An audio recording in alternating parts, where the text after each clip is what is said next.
Buenas tardes a todas las personas que se han conectado y a las que se están conectando. Gracias por acompañarnos.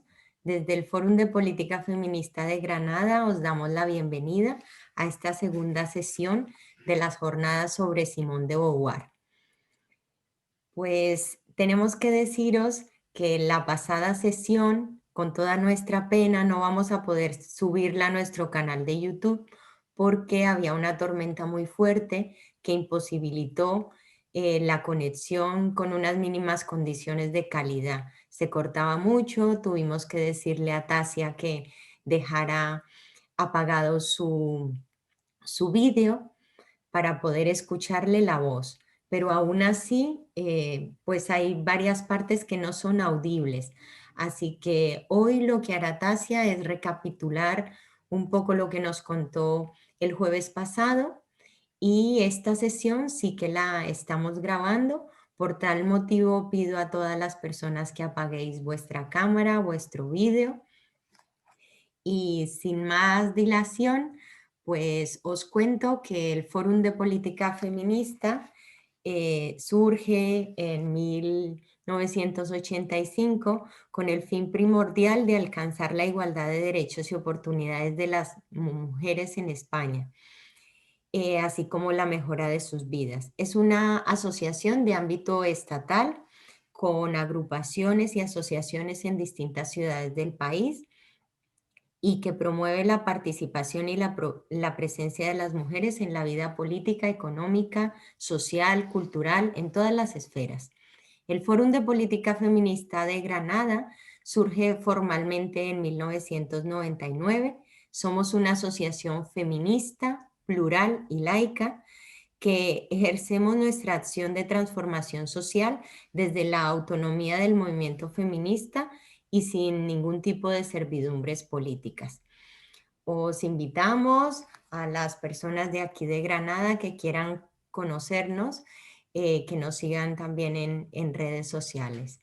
Hoy estamos aquí para desarrollar la segunda sesión de unas jornadas que han despertado muchísimo interés sobre una pensadora fundamental para el pensamiento feminista, Simone de Beauvoir. Y hoy vamos a tener a la profesora Tasia Aránguez Sánchez contándonos sobre el amor y la maternidad en el pensamiento de Simone de Beauvoir. Tasia, si estás aquí, te voy a pedir que enciendas tu cámara y voy a proceder a presentarte. Primero agradecerte, Tasia es una compañera del Fórum de Política Feminista de Granada. Nosotras estamos encantadas de ser sus compañeras y de aprender mucho a su lado. Bueno, Para quien no la conozca, Tasia es profesora eh, del Departamento de Filosofía del Derecho de la Universidad de Granada. Es titulada tanto en Derecho como en Filosofía. Sus principales intereses científicos son la teoría feminista del derecho, la argumentación jurídica y el derecho a la salud de las mujeres. Imparte asignaturas de derechos humanos, violencia de género y teoría del derecho, entre otras. Como militante feminista, trabaja en materia de violencia machista, mujeres con discapacidad, salud de las mujeres y ecofeminismo. Es columnista en varios medios de prensa y destaca su colaboración habitual, donde seguramente muchas de nosotras la hemos leído, en Tribuna Feminista. Muchas gracias, Tasia, por estar aquí y tienes la palabra. Adelante. bueno, yo lo que quería decir es que el placer es mío, que el placer es mío por estar aquí en el Fórum de Política Feminista de Granada una vez más con todas vosotras, bueno, para los que no las conozcáis al Fórum, aquí está Deneris, la presidenta del Fórum de Política Feminista de Granada, también Emilia Barrio, que está por aquí, Andrea, que está controlando y gestionando admisiones, son amigas, no solamente compañeras de militancia, también María Martín, que no sé si estará porque está malita, en fin, pero aquí pues siempre estamos en la lucha feminista todas juntas, ¿no? Y ahora esta tarea esta sesión tiene la finalidad de intentar divulgar el pensamiento de una mujer feminista, como fue Simone de Beauvoir, porque en el foro nos parece muy importante divulgar el pensamiento de las grandes figuras de mujeres de la historia, también tener una labor de pedagogía, no solamente la labor de militancia feminista diaria, sino también esto, ¿no? Pues cultura feminista es una de las cosas que intentamos promover desde el foro.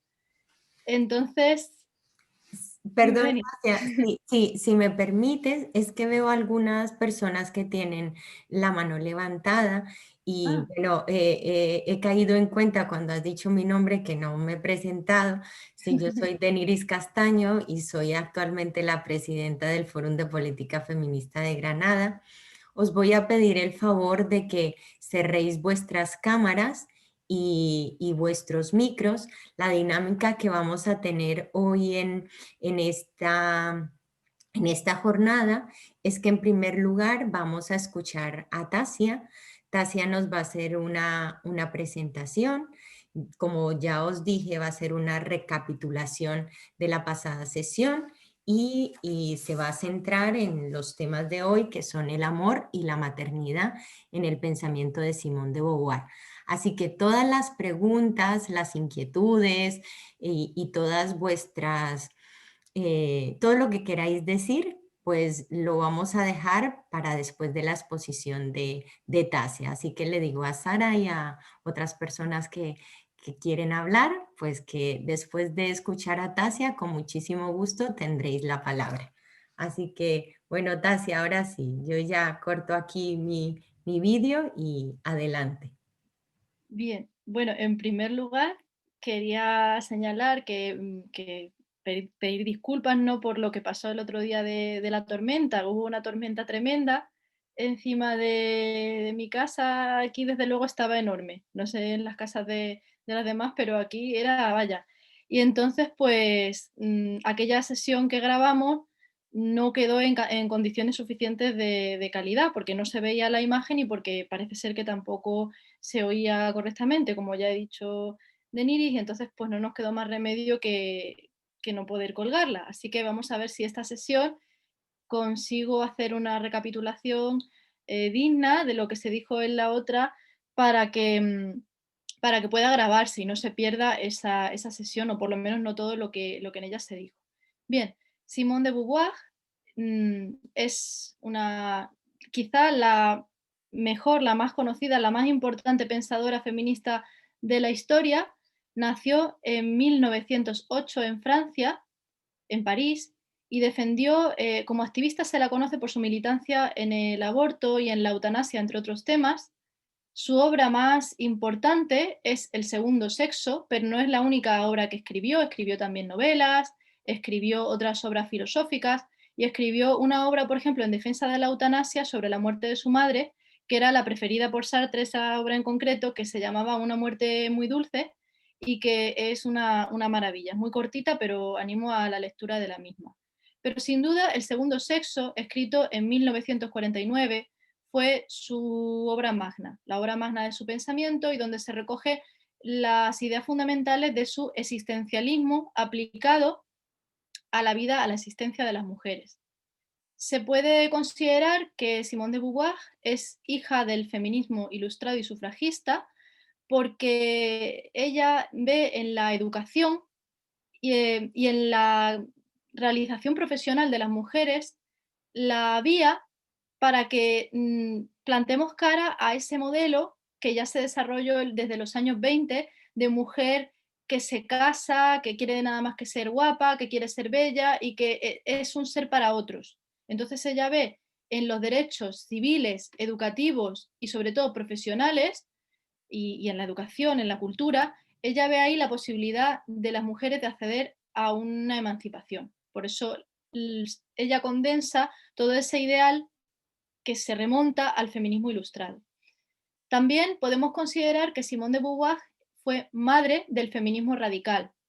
El feminismo radical, como sabemos, es una corriente de feminismo que tuvo lugar en los años 70 y 80 en Estados Unidos y también en otros países del resto del mundo, por ejemplo en España tras la transición, justo en la transición, ¿no? A partir del 75, y esa corriente del feminismo radical se basaba en que muchos grupos, las mujeres se agrupaban y en esos grupos hablaban sobre sus propias vidas y compartían sus experiencias, alcanzando la conclusión de que lo que pensaban que era personal, experiencias personales, por ejemplo, sobre la maternidad, sobre el amor o sobre cualquier otra dimensión de la vida, la belleza o cualquier cosa que pensaban que eran asuntos que nada más que le preocupaban a ellas o problemas personales, resulta que se veía la dimensión política que tenían, cómo en esos asuntos estaba presente el patriarcado.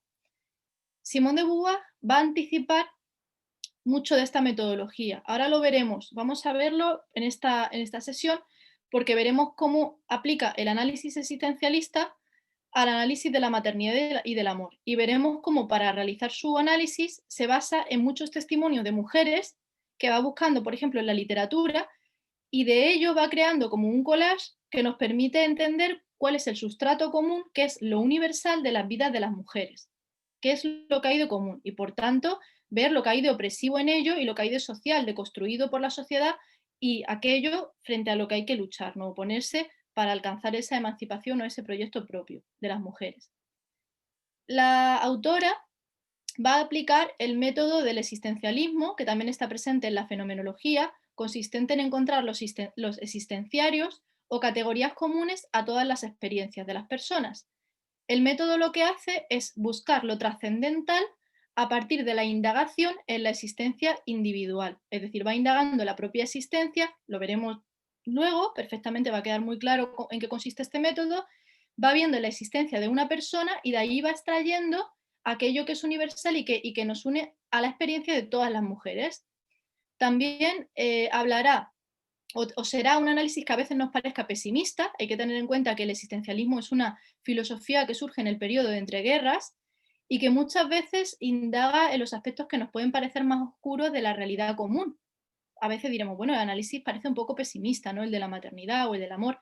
Bien, sí, vamos a encontrar ese pesimismo, pero sin duda eso no significa que sea menos verdadero lo que dice. Es pesimista, pero es cierto lo que dice, aunque haya también otra dimensión más luminosa de la vida que podríamos querer contraponer.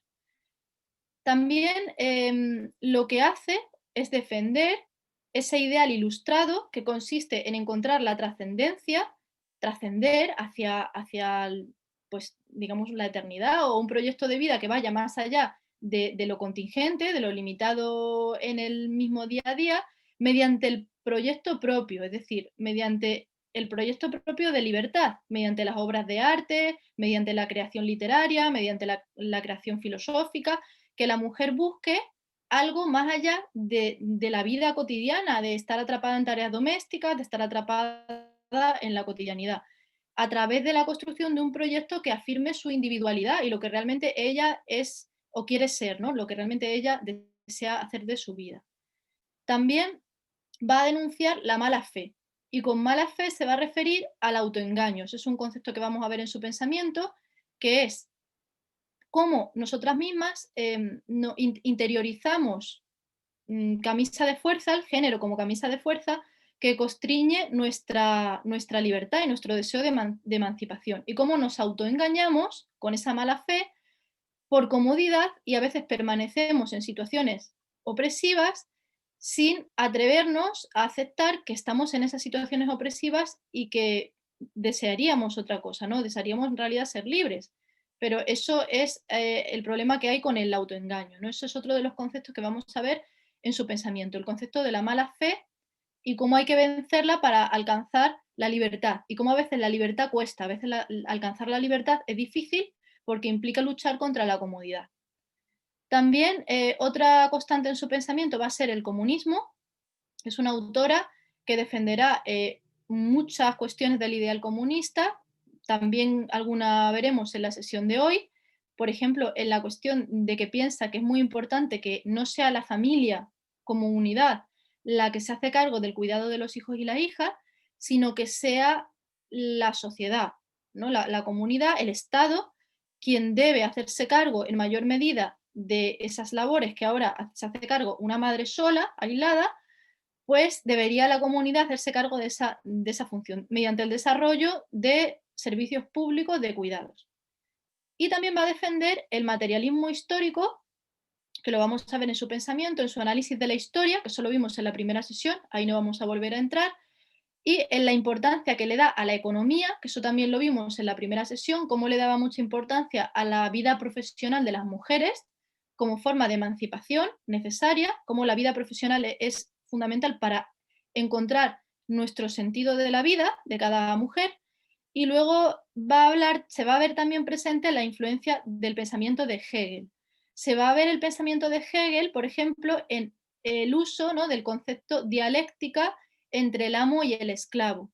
Ahí lo vamos a ver cómo la mujer no solamente es esclavizada, digamos, es sometida a la posición sumisa y servil, sino que además se la enseña para que interiorice esos valores y acabe autosaboteándose mediante la mala fe, ¿no? Lo que hemos dicho, como acabe creyéndose todo ese discurso. Hoy en día sería el discurso de la belleza, de sexy, de empoderarte mediante pues la sexualidad, ¿no? Ese sería el discurso que hoy se contrapone al discurso de la mujer libre mediante el estudio o mediante, ¿no? Entonces, todo eso de la belleza es hoy en día el autoengaño, en el que a veces nos dan, en lugar de poder, nos dan ese empoderamiento, esa ficción que asumimos por comodidad, por toda esa influencia social, ¿no?, en la que se nos ha educado. De modo que hemos llegado a ser esa mujer muñeca que han querido imponernos desde el patriarcado. La mujer, por tanto, no nace, es decir, no nace la mujer muñeca, no nace, la mujer muñeca se construye. Por supuesto, la hembra humana, como vimos en la otra sesión, sí nace. Lo que no nace es ese mito de la mujer muñeca, que es el que se nos intenta imponer desde el patriarcado. Otra constante de su pensamiento, otra variable que vamos a ver ahí presente, es la influencia del psicoanálisis, porque el psicoanálisis estudió la importancia que tiene la sexualidad y también vamos a ver que realiza muchas veces un análisis introspectivo de la psicología del desarrollo sexual en el marco de la familia y de la sociedad, es decir, cómo va la mujer, la niña, desde que es pequeña hasta que va creciendo, cómo va produciendo ese desarrollo sexual en el marco de esas relaciones familiares y sociales. Y ahí vamos a ver esa influencia del pensamiento del psicoanálisis, aunque ella va a ser crítica con el psicoanálisis, pero vamos a ver la influencia metodológica de esta corriente. Otro aspecto muy importante de su pensamiento, que lo vimos sobre todo en la primera sesión, pero va a estar presente aquí también en algún momento en el análisis existencialista, es el análisis del cuerpo. En la primera sesión observamos cómo analizaba el cuerpo desde la biología, haciéndose una pregunta que atraviesa todo el libro primero como un elemento trascendental, que es la pregunta: ¿existe algún problema, existe algo natural en la condición de las mujeres, en la condición biológica, que nos predisponga como un destino fatal, digamos, como una cuestión necesaria a ser sometidas? ¿Existe en el hecho de que nosotras seamos las que nos quedamos embarazadas o que tengamos menos fuerza física que los hombres, algo que nos predisponga a que nosotras seamos la clase sexual sometida por los hombres? Esa será la pregunta que se hará en el primer libro, y ya explicamos en la otra sesión que esa pregunta la rechazará porque considerará que tal vez durante gran parte de la historia, efectivamente, el hecho de tener menos fuerza física y sobre todo el hecho de que estuviéramos embarazadas desde los 14 años hasta que nos moríamos, porque moríamos muy pronto las mujeres, por ejemplo, de la prehistoria, una y otra vez, estar embarazadas toda tu vida, pues obviamente eso limitaba mucho la vida de las mujeres, pero señalará que en el mundo actual eso ya no es así y que de hecho hoy, y la fuerza física tampoco es tan imprescindible porque hoy con dar a un botón ya se pueden hacer la mayoría de las tareas que hay en la sociedad actual. Y en una sociedad ahora mismo con tecnologías anticonceptivas y sobre todo con unos servicios de cuidados desarrollados y demás, pues que la maternidad no tiene por qué suponer una subordinación de las mujeres. Y además también explicará que el ser humano, es imposible en el ser humano hablar de cuestiones naturales que conlleven siempre y 100% de manera apodíctica una situación social, porque somos una especie influida totalmente por la cultura y nuestras condiciones sociales las podemos elegir y las podemos moldear. Y podemos, al final es mucho más importante esa cultura que esa naturaleza para decidir la posición social de los individuos. De hecho, eso lo vemos en el mundo actual. No son los individuos aislados más fuertes los que dominan el mundo físicamente, sino que son multiplicidad de características y de funciones, ¿no? En el mundo actual, las que permiten pues, el éxito o de lo que hablemos. Bien, eso en cuanto al cuerpo desde la perspectiva biológica. Eso es lo que va a hablar en el libro primero. Pero en el libro segundo, que es el que vamos a estudiar en la clase de hoy, con los dos ejemplos de la maternidad y de la maternidad y del amor, en esta sesión lo que vamos a ver es ese cuerpo, el cuerpo de la mujer, el cuerpo de la hembra humana, pero entendido, ¿no?, en el seno de la sociedad, cómo se proyecta la vivencia del cuerpo en la sociedad y en la experiencia común de todas las vidas de las mujeres, en la sociedad patriarcal.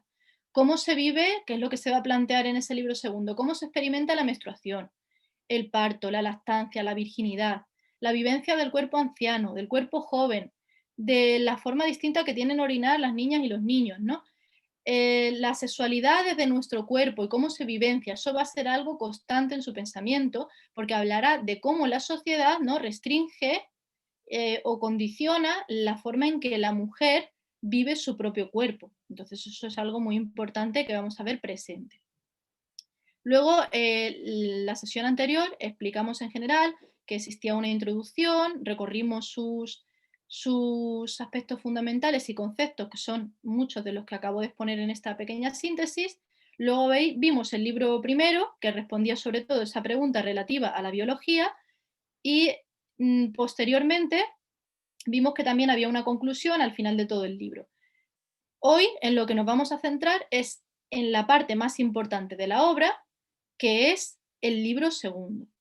El otro día lo único que vimos del libro segundo era su arranque, lo de no se nace mujer, se llega a serlo, esa frase, y cómo vimos que hablaba de la hembra humana y de cómo en el seno de la sociedad se le imponen una serie de mandatos patriarcales para moldear su comportamiento y hacer de ella un ser sometido. En esta sesión vamos a ver dos de las cuestiones que va a tratar en ese libro segundo utilizando la metodología del existencialismo. Y esos dos aspectos que vamos a ver son el amor y la maternidad. Espero que dé tiempo, si no da tiempo pues veremos lo que podamos, porque tampoco quiero extenderme demasiado y seguramente el tema da para extenderse y es complicado sintetizarlo, pero bueno, vamos a empezar viendo el capítulo 12 del libro, que se llama La mujer enamorada. Sobre este capítulo 12 lo que hay que señalar es que viene junto a otros dos capítulos en los que habla sobre las maneras en que las mujeres nos autoengañamos. Son tres capítulos que vienen justo antes de terminar el libro, justo antes del cierre, en los que habla sobre maneras en que las mujeres se autoengañan con mala fe, intentando construir un proyecto que creen que es empoderador, lo que se diría hoy en día empoderamiento, pero que realmente lo que hace es someterte o mantenerte subordinada. Y uno de ellos es el autoengaño del amor, cómo las mujeres mediante el amor encuentran una vía alternativa a la emancipación y que en realidad impide una emancipación auténtica. Bien, este capítulo 12, que se llama La mujer enamorada, la enamorada, vamos a ver varios puntos que va a desarrollar. Primero, va a hablar sobre el significado distinto que tiene el amor para los hombres y para las mujeres en la sociedad. Y aquí dirá, Byron ha dicho justamente que el amor no es en la vida del hombre más que una ocupación, mientras que para la mujer es la vida misma. Efectivamente, para las mujeres el amor es el centro de la existencia, ¿no? Se ha construido de esa manera en la sociedad. Los hombres, en sus más violentos arrebatos, jamás abdican totalmente. Aunque se hinquen de rodillas ante su amante, lo que desean en realidad es poseerla, anexionársela. La mujer amada quieren integrarla en su existencia, no quieren sepultar en ella su existencia entera. Sin embargo, se cree en la sociedad que es preciso que la mujer olvide su propia personalidad cuando ama. Esa es la realidad, ¿no? ¿Y por qué se produce esto? ¿Por qué los hombres aman de una manera más prescindible, digamos como algo contingente en sus vidas? ¿Y por qué para las mujeres es algo fundamental? Ella dice que es por la educación. Recibimos una educación distinta y una educación distinta da lugar a un amor distinto. Es la diferencia de su situación la que se refleja en el concepto que el hombre y la mujer tienen del amor, dice. El individuo que es sujeto, el hombre, es el mismo, es ambicioso, es llamado a actuar. Sin embargo, la mujer, destinada al hombre desde su infancia, lo que sueña es unirse, confundirse con él, confundirse con el hombre. Opta por querer tan ardientemente su esclavitud que esta, la esclavitud, se le aparecerá como la expresión de su libertad. La mujer, cuando se siente completamente esclava, cuando está sometida a él, entregada, entonces piensa que es cuando está siendo realmente libre, realmente ella. Para ella, el amor se hace religión. La adolescente, al principio, y la niña, nos diríamos, añadiríamos, empieza por querer identificarse con los chicos. Leemos libros, vemos por ahí que a los chicos le pasan cosas interesantes, vemos películas y nos proyectamos en los personajes masculinos. Lo hacemos. Ante la ausencia de personajes femeninos, y sobre todo de personajes femeninos que hagan algo relevante, en la mayoría de películas, cuando aparece uno femenino, es cierto que nos identificamos muchas veces con el femenino. Pero ante la ausencia de personajes femeninos, usualmente es muy frecuente que las mujeres nos proyectemos en personajes masculinos, cosa que a los hombres no les ocurre a la inversa, ¿no? Sin embargo, llega un momento en el que nos damos cuenta que el mundo masculino no está llamado o destinado para nosotras, no se nos abre, no se nos ofrece. Entonces, cuando la niña empieza a crecer y ya empieza a salir de la adolescencia, es cuando se produce la renuncia de la niña a tener esas aspiraciones del mundo masculino.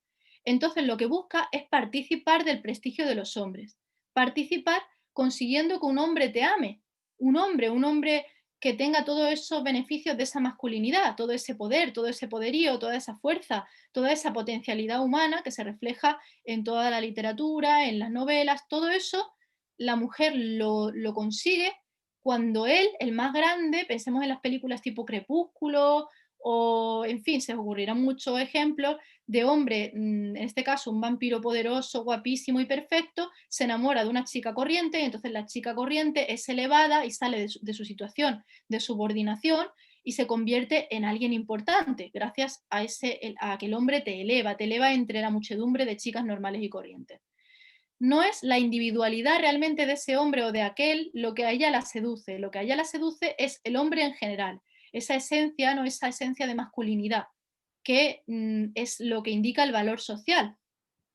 Los hombres, por tanto, no tienen que dar realmente muchas pruebas de su valor para que una chica lo idealice, sino simplemente se tienen que limitar a que no se vea demasiado descaradamente que no encaja en el paradigma del príncipe azul. Basta con que lo parezca superficialmente para que la chica ya caiga enamorada, porque ella en realidad lo que está buscando, está enamorada del amor y lo que aspira es a encontrar en él esa virilidad, ese hombre, esa masculinidad, ese modelo de masculinidad que ha aprendido a amar, ¿no? Desde niña.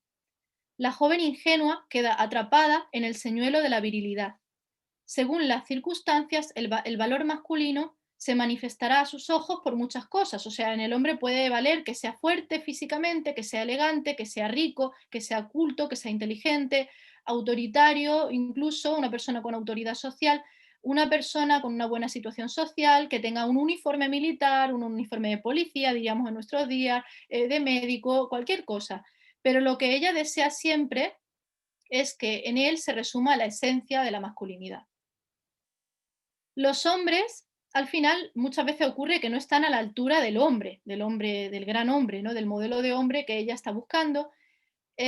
Al final, bueno, muchas veces ocurre que una chica está enamorada vagamente de una manera, digamos, platónica de un hombre, pero no podemos hablar de amor pleno, o sea, o ese amor no alcanza toda su completitud, toda su plenitud, hasta que no se convierte además en un amor sexual. Cuando se produce ya esa sexualidad, entonces es cuando ella se suelta y realmente alcanza ese amor más fuerte.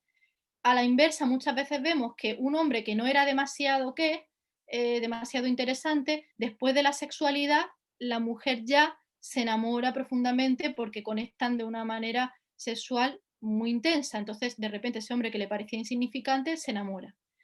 Pero lo que suele suceder casi siempre es que las mujeres no logran transformar en Dios a ninguno de los hombres a quienes conocen.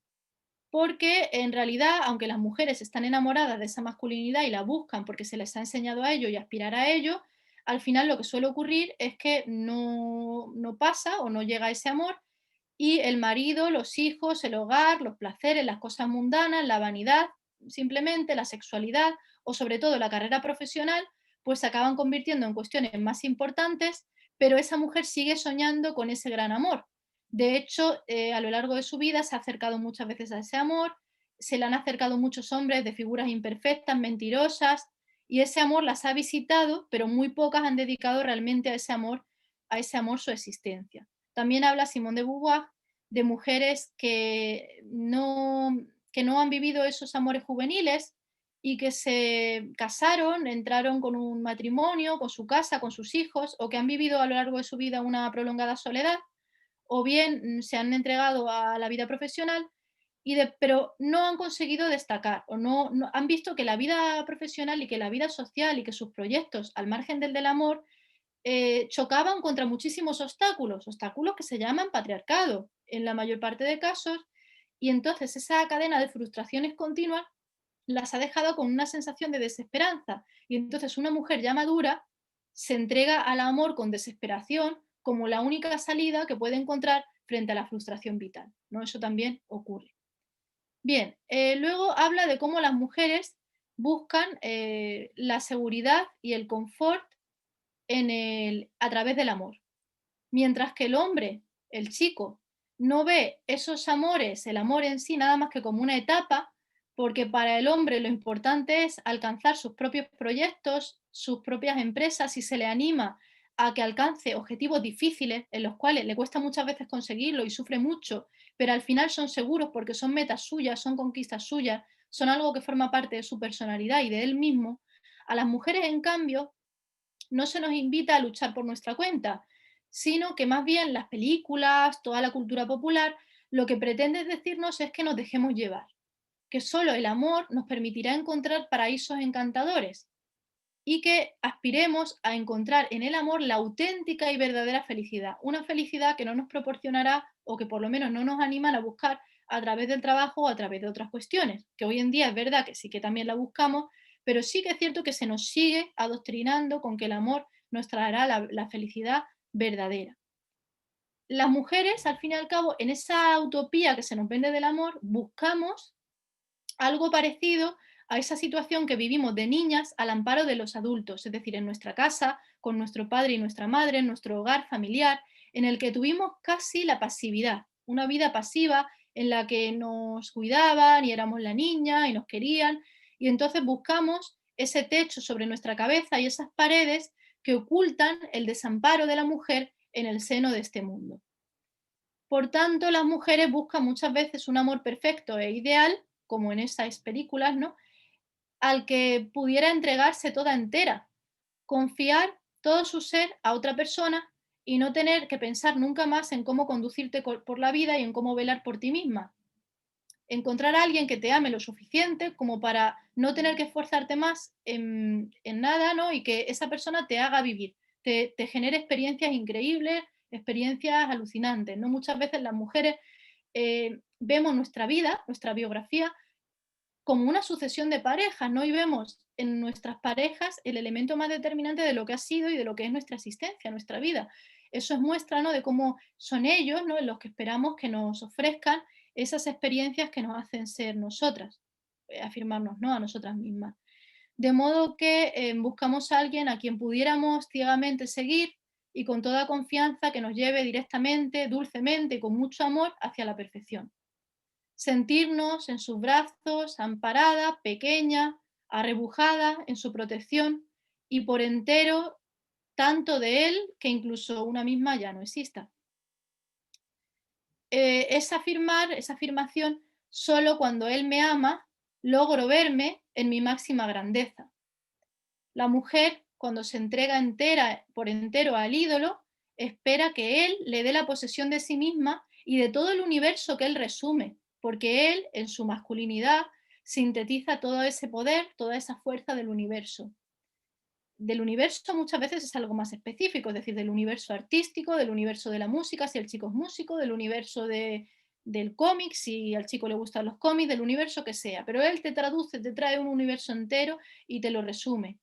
Y precisamente todo ese universo lo pone a tus pies y entonces tú quedas elevada a pesar de que no hayas nunca desarrollado un proyecto propio o todavía te estés buscando. La joven se ha soñado a través de los ojos del hombre y en los ojos del hombre es donde la mujer por fin cree encontrarse a sí misma. Y bueno, ¿cuántas veces hemos pensado esto, no? Esta frase dice, una chica acaba de comprarse un encantador corsé malva y añade a continuación, qué lástima que no haya nadie para verlo. No existe peor amargura que la de sentirse flor, perfume, tesoro, que ningún deseo quiere. O sea, que nadie lo busca, nadie lo ve. Ser una flor sin testigos. Me he comprado este vestido y nadie lo ve. Soy bella y estoy perdiendo toda mi juventud, estoy languideciendo sin que nadie me ame, sin que nadie me toque, sin que nadie me desee, sin que nadie me admire y me eleve en un pedestal y me vea como alguien digno de ese amor.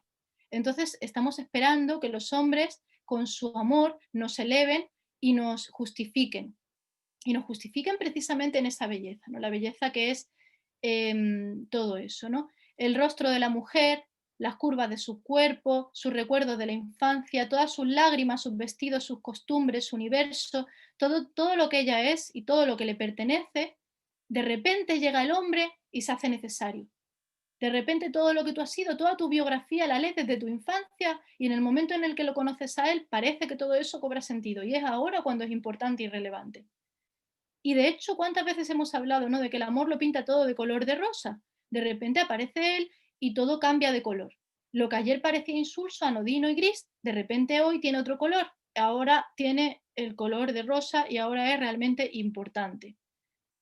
Los hombres, esto claro, este poder que se les da a través de la ideología del amor romántico, tienen un poder enorme, porque un hombre que sabe lisonjear esa vanidad femenina, pues puede realmente engañarla, ¿no? Y conducirla a donde quiera. Los hombres dotados de un prestigio social y hábiles para lisonjear la vanidad femenina suscitan grandes pasiones, incluso aunque sean muy feos esos hombres. La mujer a quien alaban se siente transformada en un tesoro inapreciable. Un hombre con poder, un hombre con dinero, un hombre con prestigio, un hombre con cualquier profesión en la que haya destacado, o incluso aunque no sea una profesión, el más malo del barrio, el que ha conseguido destacar por encima de los demás, el más chulo, el más lo que sea, cualquier cosa que te dé una aura de poder, dado que las mujeres no podemos alcanzarlo usualmente en la sociedad por nosotras mismas, porque se nos considera todas seres idénticos y sin proyecto propio y sin personalidad propia, pues ellos, en toda su multiplicidad y en sus perfecciones, consiguen lisonjearnos a nuestra vanidad cuando de repente él, el mejor en lo que sea, de repente te ama y te sientes tú un tesoro que nadie más que él había observado antes. Entonces él te permite participar de su esencia divina y te eleva tan alto, sobre todo porque es él, ¿no? Porque es un hombre. ¿Qué pasa? Cuando el capricho del poeta, de ese poeta, toca su fin y ya te deja por otra, entonces todo ese pedestal se cae de golpe y vuelves a ser barro corriente como eras antes. Ya eres un Kleenex tirado en el suelo. También observamos muchas veces que en la dinámica de las relaciones se produce un cambio de tornas.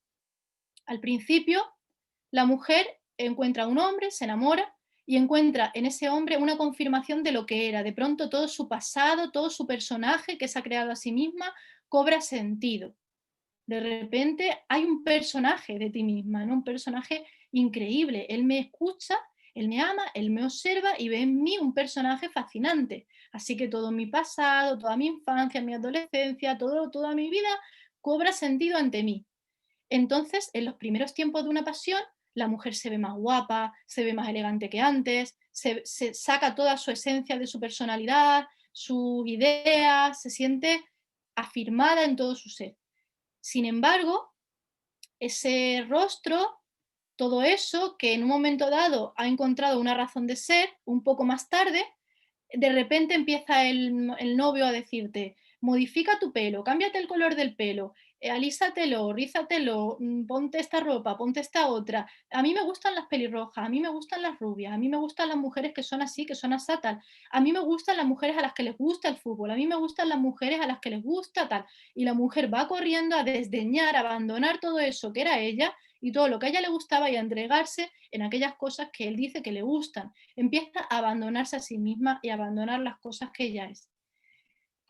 Si él resulta que la quiere menos de lo que ella quisiera, si ella no consigue que él permanezca a su lado, que él parezca feliz porque ya parece haberse aburrido, Entonces todo lo que antes era sentirse mejor, realizada, sentirse como en una burbuja, en un pedestal por encima de sí misma, de pronto se siente a sí misma un asco, una humillación y se odia a sí misma, hasta el punto de poderse hacer daño a sí misma, ¿no? En el autocastigo. Sin embargo, esta sumisión tan grande, no deberíamos identificarla con el amor, bajo ningún concepto, ¿no? Esta sumisión que en la sociedad se nos vende como amor, no debería ser amor y no tiene nada que ver con el verdadero amor ni con el amor pleno. Una mujer en la sociedad, ¿no? Vemos muy habitualmente una chica que de pronto procura ver con los ojos que ve él, lee los libros que lee él, prefiere los cuadros y la música que él prefiere. No le interesan nada más que los paisajes que ve con él, las películas que ve con él, las ideas que proceden de él. Incluso ella se integra en el grupo de amigos de él. Adopta las enemistades. Quien a él le cae mal, a ella también. Adopta sus opiniones. El centro del mundo para ella ya no es donde ella está, sino que ahora su centro del mundo es donde se encuentra él, donde se encuentra su amado. Todos los caminos parece que parten de la casa de él y que llevan hacia él. Ella abandona su propio mundo y deja que su mundo se pierda porque ella vive en el universo de él y el universo de ella ahora es el de él. Para ella, su dicha suprema consiste en que el hombre amado te considere parte de sí mismo. Cuando dice nosotros, cuando se proyecta en el futuro contigo, entonces comparte todo su prestigio y tú reinas con él sobre el resto del mundo. No te importa ocupar un segundo lugar al lado del rey, porque mientras él te conserve para siempre a su lado y mientras siempre puedas ser la reina, ¿no? Esa es la idea. Y no te importa que te den un segundo puesto. Esa es la dinámica que el segundo sexo, ¿no? Que se nos está ofreciendo. Las mujeres sufren más que los hombres la ruptura, por lo general. Aunque un hombre pueda decir que quiere morir en el momento en que ha perdido su pareja, al año usualmente está perfectamente. Mientras que una mujer, al considerarse a sí misma como algo necesitado de otra cosa, al aceptar una dependencia total y entregarse en esa unión completamente y renunciar a cualquier gusto propio, a cualquier iniciativa propia, a cualquier decisión, toda enamorada se reconoce en el cuento de la sirenita, pero el auténtico, el de Andersen, en el que después de haber cambiado su cola de pez por unas piernas de mujer, caminaba sobre agujas y carbones encendidos.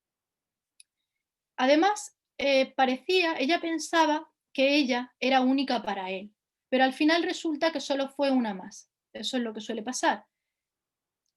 Si él parecía que no podía vivir sin ella se consideraba completamente realizada en la vida.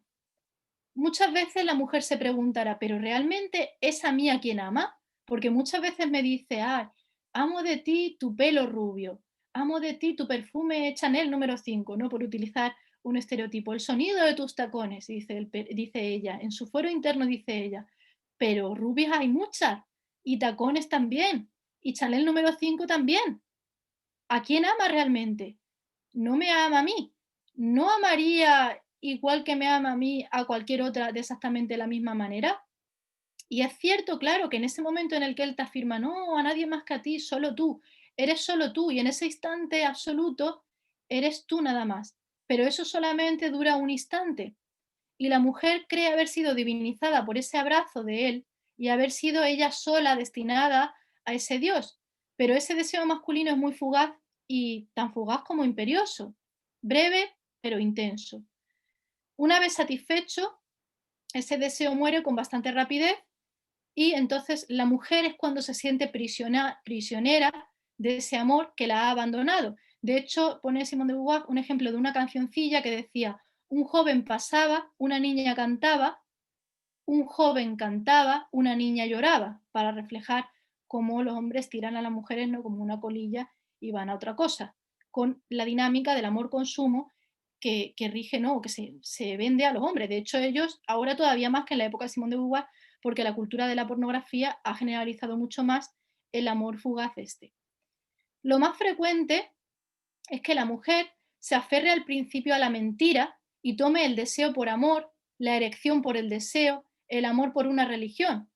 Y en el momento en el que ella ya empieza a sospechar que tal vez él no la quiere tanto, que tal vez ese amor no es tan auténtico, en el momento en el que están en la cama, en plena faena, o en el momento en el que está enferma ella y muy enferma, o en el momento en el que se van a separar y van a estar mucho tiempo alejados y están en el tren, o en esos momentos melancólicos o intensos, ella le pregunta, ¿me amarás siempre? Y él le dice, sí. Y entonces ella, con esas palabras arrancadas, ya lo eleva a trofeo y piensa, sí, sí, él me ama como yo le amo, sí me ama como yo le amo.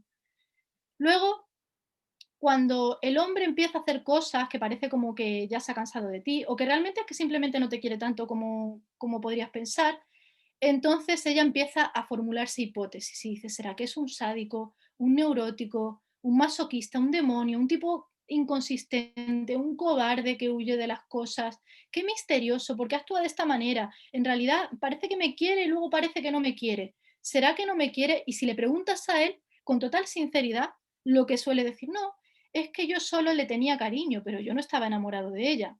Sin embargo, ella cree que sí. Incluso cuando se da amor recíproco por ambas partes, existe siempre una diferencia entre los sentimientos de los amantes, una diferencia fundamental que la mujer se esfuerza por ocultar. Y la diferencia está en que ella pretende justificar su vida a través de él. Sin embargo, él, para poder justificar la vida de ella, es que tiene que ser un ser autónomo e independiente y tener un proyecto propio. Es decir, si ella le ama es porque él, en su libertad, en su fortaleza, en su masculinidad, que al fin y al cabo masculinidad es independencia, masculinidad es poder, masculinidad es que no te importe, que no la necesites a ella, eso es masculinidad. Ella le ama a él por eso, porque es masculino, porque nos han enseñado a amar precisamente eso. Entonces, ella busca la justificación a través de él, la justificación de su propia vida, y él no busca su justificación a través de ella. Para él es, ella puede estar o puede no estar, es algo completamente prescindible. A ver, es prescindible en el sentido emocional y en el sentido intelectual. Por supuesto, le viene muy bien, luego la necesita mucho más a efectos de hacer tareas domésticas o de hacer de madre y de cuidar y de hacer las cosas que él no quiere hacer.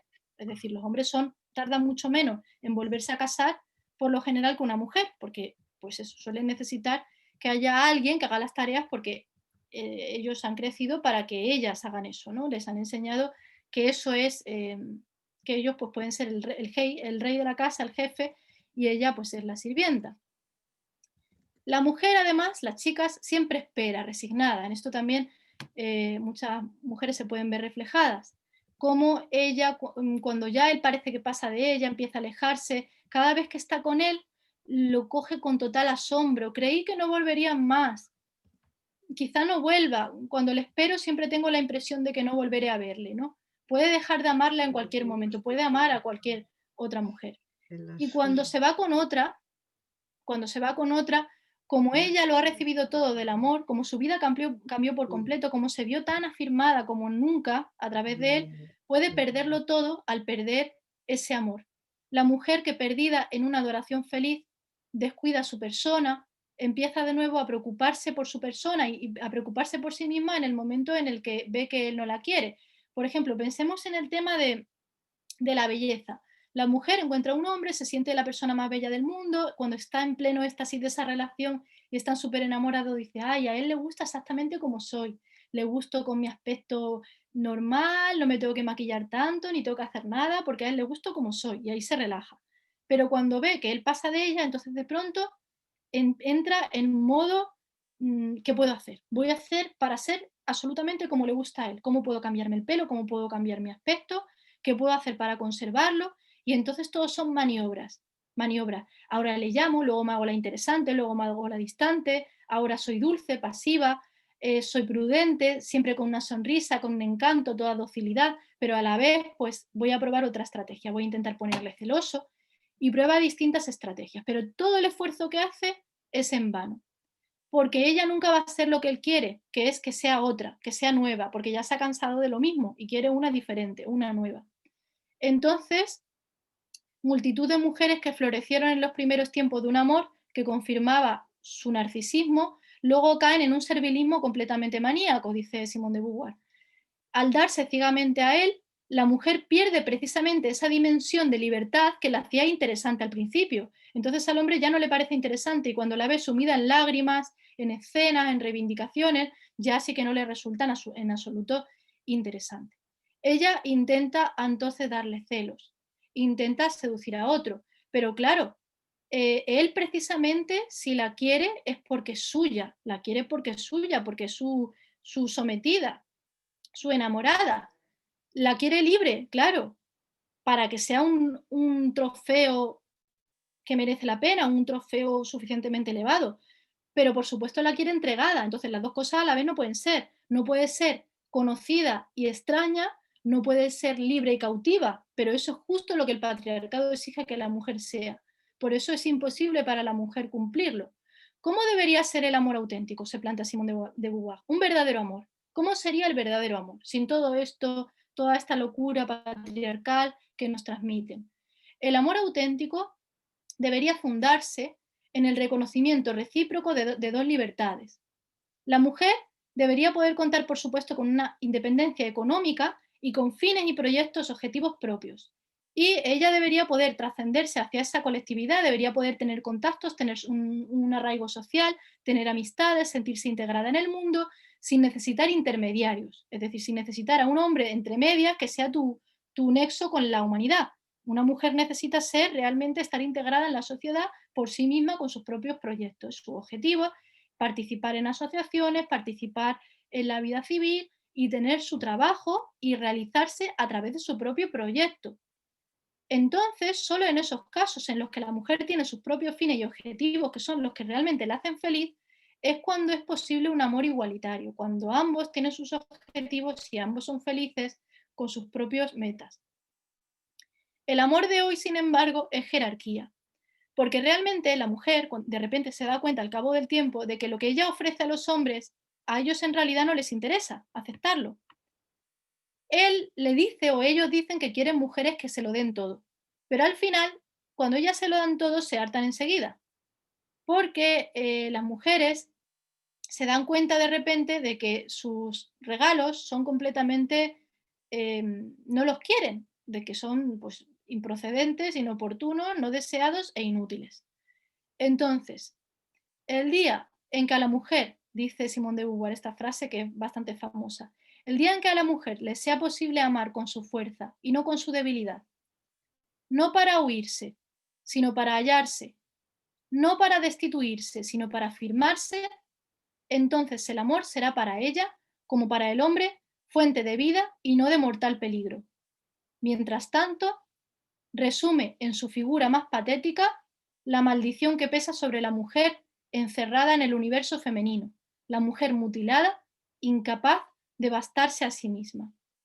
Bien, con esto hemos visto una introducción sobre el amor, hemos hablado sobre el amor, y ahora me gustaría, había mucho más, muchísimo más del amor que he omitido, todo el amor en el matrimonio, porque me he limitado casi a hablar del amor de las jóvenes y no he hablado del amor en el matrimonio, que es tal vez incluso más interesante que esto, pero es imposible porque sería otro capítulo entero y viéndola ahora creo que es mejor que pasemos ya al capítulo de la madre, veamos la maternidad y luego si da tiempo hacemos un debate. Bien, vamos a ver ahora el capítulo sexto del libro El segundo sexo, que está también en esta segunda parte. Aquí no habla, esta no es una parte en la que hable, como la otra que os he comentado antes, que hay casi al final, en la que se hablan de tres maneras de autoengañarse, en los que habla ahí de la coqueta, o sea, la coquetería, la mujer que es coqueta y a través de la belleza se autoengaña y se mete ahí en esa felicidad de la belleza y demás. Luego aparece la enamorada, que es lo que hemos contado, y en esos tres capítulos aparece también la mística, las mujeres que se refugian en la religión, que en el mundo actual ya no es algo tan, bueno, en la sociedad española en concreto no es algo ya, por ejemplo, tan extendido como antes. Bien, esto, lo de la maternidad, lo trata en otra parte del libro, que es cuando empieza a hacer su análisis existencialista, comienza desde la infancia, en el capítulo 1, y va recorriendo todas las etapas de la vida de la mujer desde que es niña hasta que es anciana, viendo cuáles son los elementos comunes de la vida de las mujeres. Y ahí va estudiando pues, las frustraciones, la alegría, el sufrimiento y demás en cada etapa. Entonces, en el capítulo sexto habla de la maternidad y ese es el capítulo que vamos a ver ahora.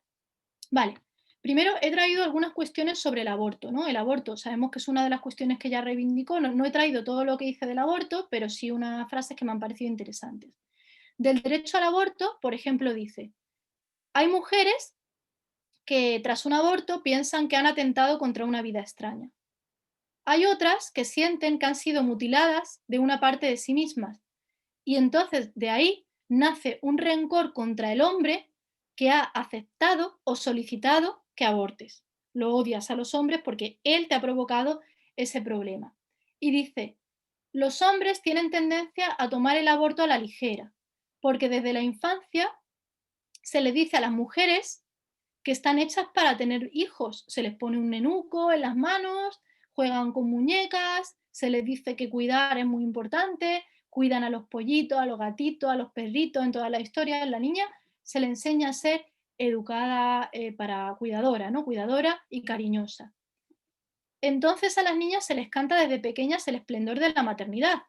Incluso se les dice que si van a sufrir inconvenientes como las reglas, el dolor de la menstruación, enfermedades que puedan tener como la endometriosis, por ejemplo, que todo eso está conectado con su naturaleza de mujer y con el hecho de que ella podrá ser madre. Incluso se le hace pensar que el hecho de poder de cuidar a los niños, si son tareas pesadas, pero están justificadas por el maravilloso privilegio que tiene traer hijos al mundo. Se les dice eso.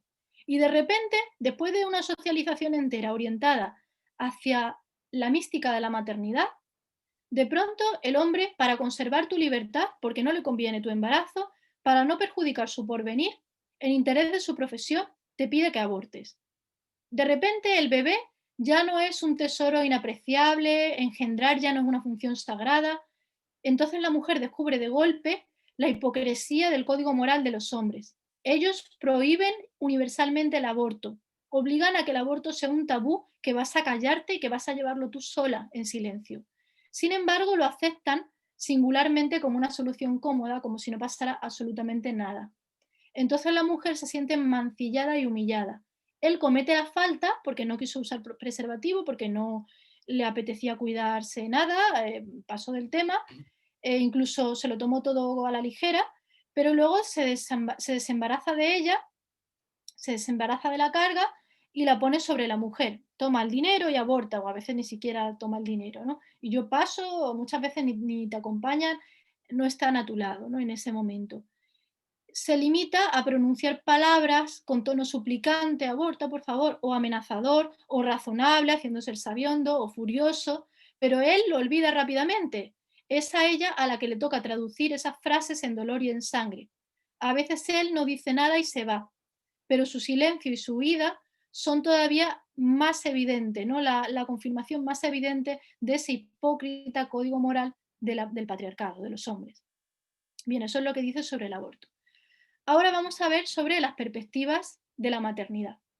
Dice, de las perspectivas que tenemos las mujeres sobre la maternidad. De adolescente, la mujer ve en el embarazo una amenaza que podría poner en peligro toda tu vida si te quedas embarazada. Cuánto miedo tenemos las adolescentes, ¿no? A quedarnos embarazadas cuando somos adolescentes. Oh, estás pendiente todo el rato de que te baje la regla, por favor, cuánto miedo pasas, ¿no? Eso es algo muy habitual. Hay mujeres que en su vida, ¿no?, deciden que no van a ser nunca madres por el miedo al parto en sí, al momento biológico del mismo. Hay otras mujeres que simplemente no quieren ser madres porque, no porque sientan disgusto hacia la maternidad, sino porque prefieren apostar por su vida amorosa. Hay mujeres muy entregadas al papel de la enamorada del que hemos hablado antes, o mujeres muy entregadas a su carrera profesional, o mujeres que ya han encontrado una pareja y están muy enamoradas y no quieren hacer hueco ahí, algo más que podría enrarecer o cambiar la relación. O bien hay mujeres que tienen miedo de la carga que el niño o la niña podría suponer para ellas y también incluso para su marido, ¿no? Que su marido no quiere tener hijos o él no lo soportaría. El tema de la paternidad. Una mujer ya madura a veces ocurre que puede querer tener un hijo solamente para cuidarlo ella solas y formar con su hijo, digamos, una pareja cerrada. Sin embargo, en la mayoría de los casos, las mujeres quieren que haya un apoyo masculino para desear ser madres, es decir, quieren ser madres junto a un hombre. Y solo si un hombre se consagra a ella de manera entregada y que muestre que realmente la ama y que quiere tener una relación con ella seria y para siempre, entonces ella se consagra feliz y alegremente al recién nacido y a su papel de madre. Por ejemplo, cuenta una historia aquí de Simone de Beauvoir de una joven que dudaba si el hijo era de su marido o era de su amante ocasional. Y entonces ella estaba tan temerosa de que el hijo fuera de su amante que no podía quererlo. Odiaba a ese niño, no conseguía tenerle cariño y tenía una relación muy tensa hacia el bebé. Y entonces solo consiguió interesarse por el hijo cuando decidió considerar que el padre era el marido, entonces pudo quererlo.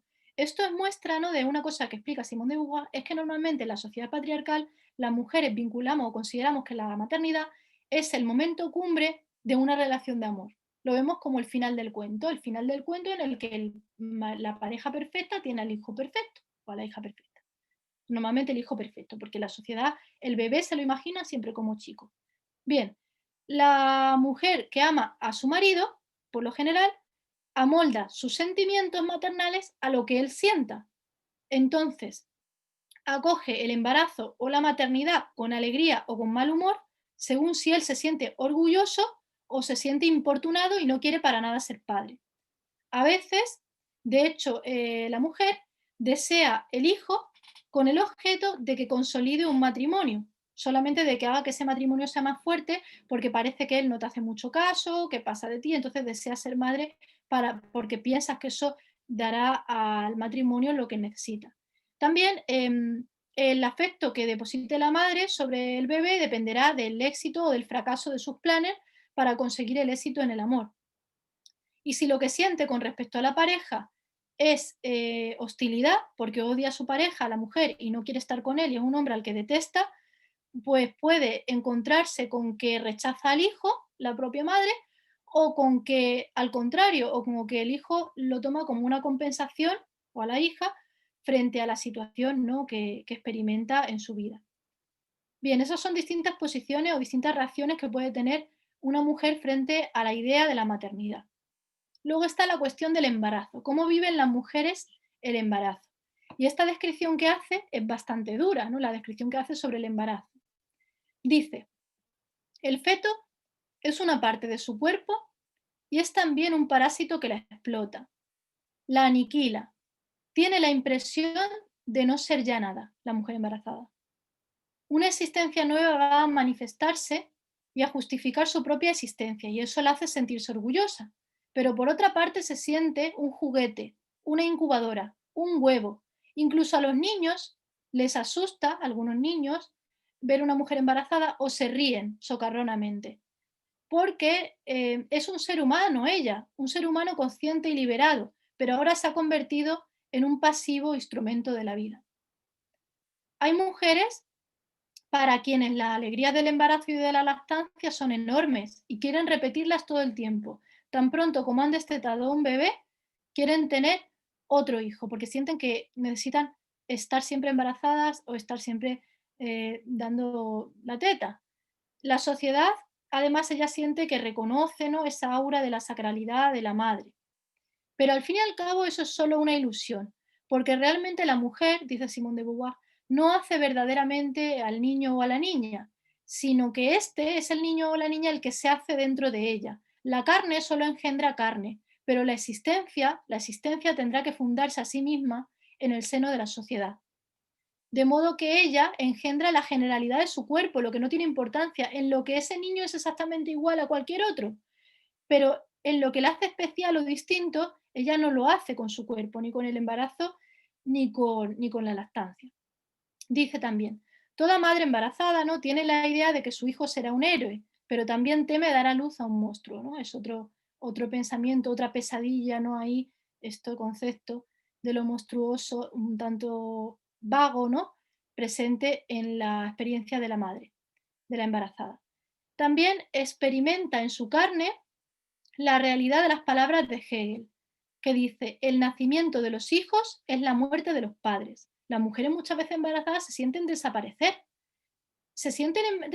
y tienen miedo a la muerte. En primer lugar, porque temen perder la vida en el parto. Por ejemplo, hoy en día hay pocas mujeres que mueren en los partos en los países desarrollados, pero todavía la hay. Y el parto, sobre todo si has pasado por uno, sabes que es un momento verdaderamente terrible, pero es que además parece que te vas a aniquilar mientras estás embarazada. Se detienen tus reglas, empiezas a engordar muchísimo, tus senos, tus tetas se hacen pesadas y te duelen. experimentas vértigos, náuseas, a veces te sientes enferma, todo tu cuerpo lo sientes terrible. Día tras día, un parásito nacido de tu carne y extraño a tu carne va a cebarse contigo, chupándote toda la energía y quitándote pues todo lo que hay en tu cuerpo. Dice que una joven le dijo, Simone de Beauvoir, ¿no? Que sentía que su cuerpo quería expulsar al feto al mismo tiempo que intentaba retenerlo. Eso se vive sobre todo en los 3 primeros meses. Realmente parece que el cuerpo quiere expulsar al feto, que se está peleando con él mismo y parece que va a abortar. Es muy inestable. Y luego, a partir de los 3 meses, ya el embarazo de repente se estabiliza y ya parece que se produce una simbiosis y ya no estás constantemente vomitando, enferma y todo eso. A medida que avanza el embarazo, cambia la relación entre la madre y el feto y ya se instala en el vientre materno y los dos organismos se adaptan el uno al otro. Otra cosa que duele mucho a las mujeres, sobre todo en la sociedad actual, porque ella, Simone de Beauvoir, lo plantea como algo que pasa a veces, pero yo creo que ahora pasa muchísimo más que entonces, es el hecho de que la mujer sufre por no verse ya como objeto sexual. Eso, si antes se veía como algo que ella veía como de las mujeres coquetas, de esas que se autoengañan en lo de coqueta, hoy en día es de prácticamente todas, porque a todas se nos ha metido en la idea de la belleza como objetivo vital número uno. Entonces, a la mujer le duele no ser objeto sexual, porque la mujer se capta esencialmente como objeto erótico, que se ama a sí misma a través de la belleza de su cuerpo y sobre todo de que el marido, la pareja o los hombres le contemplen. Y de repente se ve deformada, afeada, incapaz de suscitar el deseo, muy gorda, enorme, su cuerpo no parece su cuerpo. El embarazo no se les aparece en absoluto como una fiesta o como algo bello, sino como una disminución de su yo. Y aquí habla de Isadora Duncan y en su biografía que contaba: pensaba a menudo en las peregrinaciones de mi juventud, en mis errantes viajes, en mis descubrimientos del arte, y todo eso ya no era más que un prólogo antiguo. Tenía miedo. Mi hermoso cuerpo se deformaba cada vez más ante mis ojos atónitos. ¿Dónde estaban mis graciosas formas juveniles de náyade? ¿Dónde mi ambición y mi fama? Con frecuencia, y a despecho de mí misma, me sentía miserable y vencida. Habla de la lucha contra la vida. La mujer se siente tomada por el destino, por una fuerza ajena a sí misma, que están destruyéndola, desfigurando su cuerpo y que crean un antes y un después. Su vida nunca volverá a ser la misma. Ya no volverán los días de fiesta, los amores enormes, la sexualidad apasionada, todo eso se perderá para siempre y a partir de ahora no sabes el destino que se cierne sobre ti, pero empiezas a imaginar al verte embarazada que no será tan bueno como te habían vendido. Bien, entonces, hay mujeres que dicen que se sienten fascinadas cuando, por ejemplo, sienten que el bebé da una patada dentro de tu barriga, cuando se mueve y ves la presencia fascinante de una vida autónoma en tu interior. Otras, sin embargo, sienten repugnancia al sentirse el receptáculo de un alien o una criatura extraña que hay dentro de sí. Luego llega la etapa final del embarazo, en la que no puedes apenas respirar, el útero desciende, el estómago se eleva, los pulmones se asfixian y en ese momento ya tienes muchas ganas de tener al bebé entre tus manos y de por fin que se materialice y que entres en la fase de la maternidad. Pero a la vez también tienes miedo, estás intimidada y a la vez quieres demostrarle a todo el mundo que tú puedes ser madre, a tu marido, a tu madre, a la gente que te rodea, que te sigue viendo como una niña. Luego, en fin, hablará del parto. No me quiero extender mucho porque realmente creo que ya llevamos bastante tiempo con la conferencia. Hablará del parto, hablará de los sentimientos que experimenta la mujer hacia la criatura recién nacida y aquí sí me voy a parar. Dice, durante los sueños del embarazo, el bebé solamente era una imagen, pero ahora es una persona que existe aquí, que es frágil, que es exigente. Luego hay mujeres que mediante la lactancia encuentran en su hijo una íntima relación animal, aunque a la vez es algo agotador, porque la lactancia te deja hundida, te deja agotada, no puedes dormir, estás como en una especie de sueño extraño que nunca se termina, continuo. Hay mujeres que no pueden amamantar y que sienten indiferencia hacia su bebé.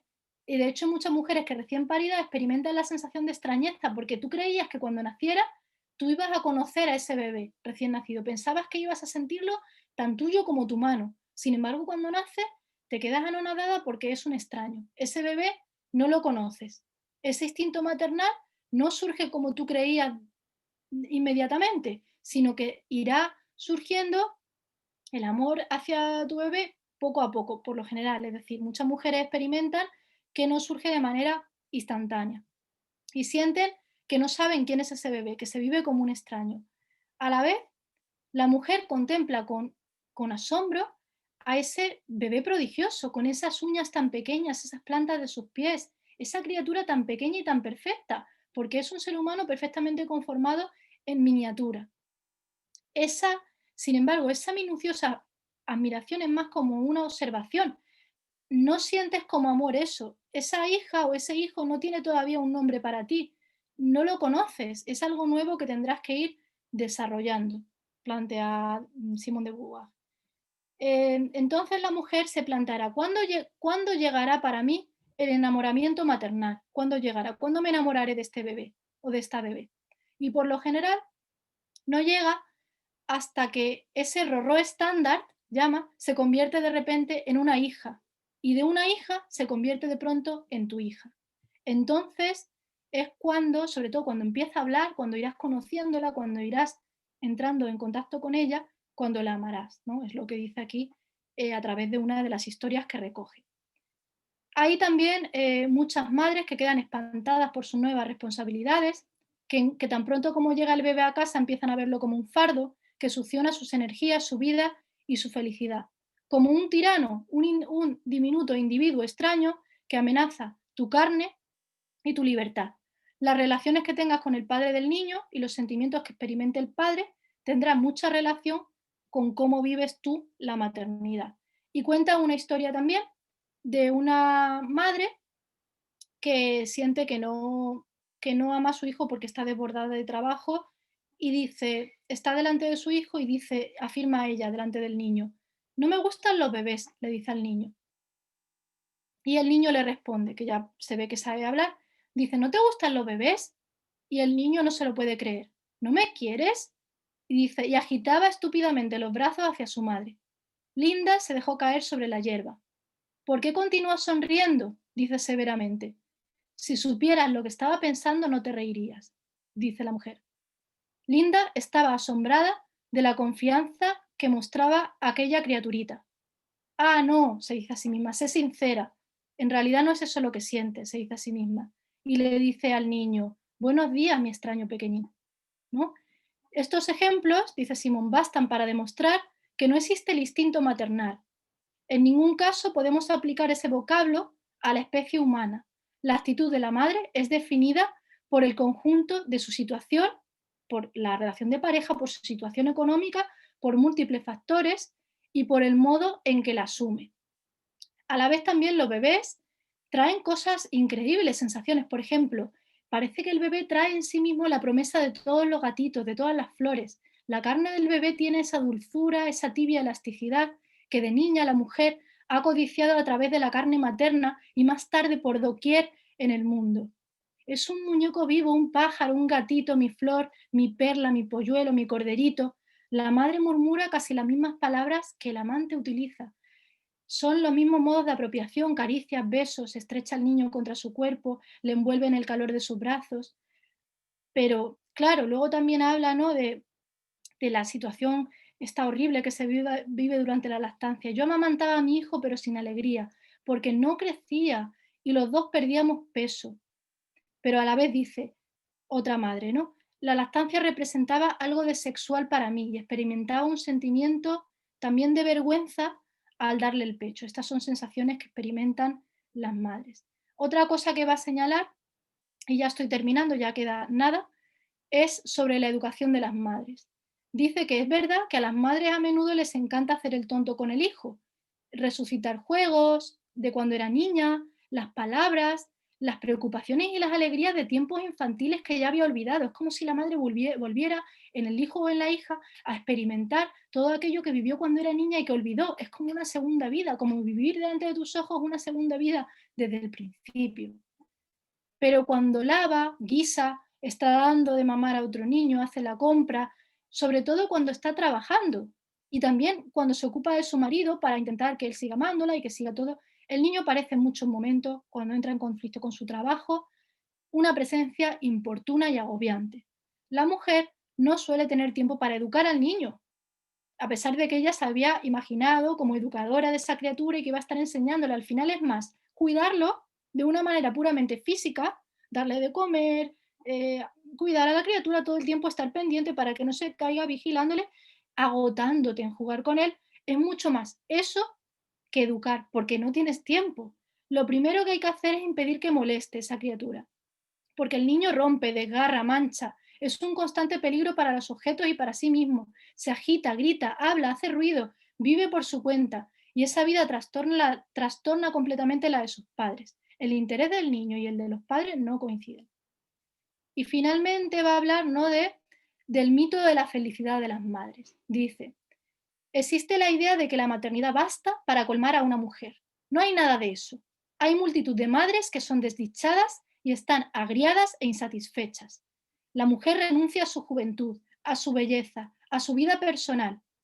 Y la mujer, por ejemplo, la mujer de, aquí pone una frase de los diarios de Sofía Tolstoy, la mujer del escritor Tolstoy, que dice, yo también lo quiero y lo puedo todo, afirma de vez en cuando Sofía.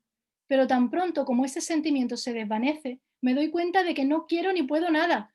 Lo único que puedo hacer es cuidar a los bebés, comer, beber, dormir.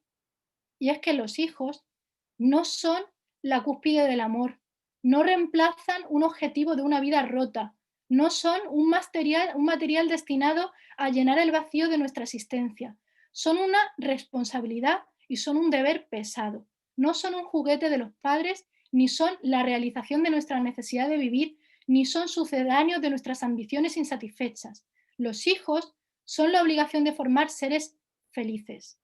Y esa obligación no tiene nada de natural para una persona. La naturaleza nunca nos pone obligaciones morales. Las personas no estamos naturalmente hechas para estar sacrificando todo nuestro bienestar y felicidad para otras personas.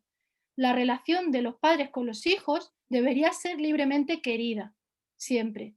Y ni siquiera es cierto que el hijo o la hija sean para la mujer la realización privilegiada, no es verdad.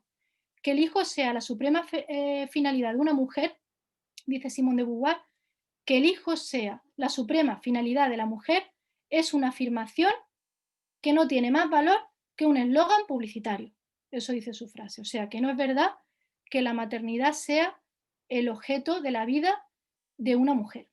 Y plantea que para que una madre pueda ser feliz y para que una infancia pueda ser feliz, las madres tienen que tener trabajo y proyectos vitales, y que solo una madre que desempeña un papel en la vida económica, política y social y que vive en una sociedad organizada en la que los niños sean cuidados en gran medida por la colectividad y por la sociedad, solo en esa sociedad con servicios públicos como guarderías bien desarrollados y en los que la mujer no tenga que estar muy dividida y como loca para poder trabajar y cuidar, solo en esa sociedad es posible una maternidad feliz y una infancia feliz. Y si con demasiada frecuencia vivimos hoy con madres frustradas y amargadas, es porque todavía no vivimos en esa sociedad no patriarcal en la que la infancia puede ser feliz y la maternidad también, ¿no? Eso es lo que está planteando. Y dice que no es cierto eso que a veces se nos vende de que los niños tienen que estar todo el rato pegados a las madres porque solo así son felices. Sería mucho mejor para los niños pasar mucho tiempo con otros niños y también con otras personas y no solo con la madre. Eso es lo que va a plantear.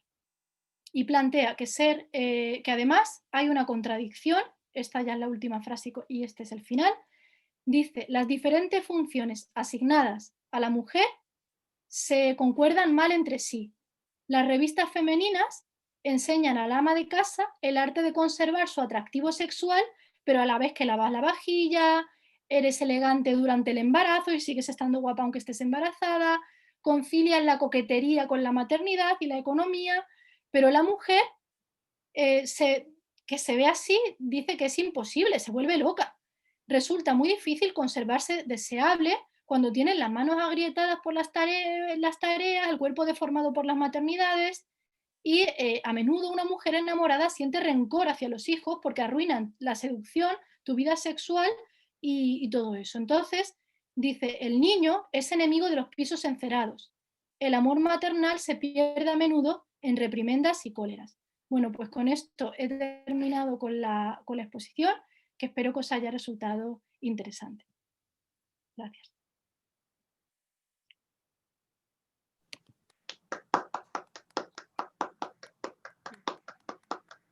Muchísimas gracias, Tasia, de verdad, por tu magnífica presentación. La verdad es que el pensamiento y la lectura, para muchas también la relectura de esta obra del segundo sexo de Simone de Beauvoir, es una invitación a pensar de manera profunda en todas esas experiencias que como mujeres vivimos. Bueno, a mí me sabe a poco. La verdad es que tenemos que seguir reflexionando sobre estos asuntos. No sé si será la sensación de mucha gente de la que hay aquí. Como también queremos abrir un espacio para compartir las preguntas, inquietudes, opiniones o lo que a bien tengan compartir las personas que nos acompañan, entonces en este momento pues vamos a abrir ese espacio.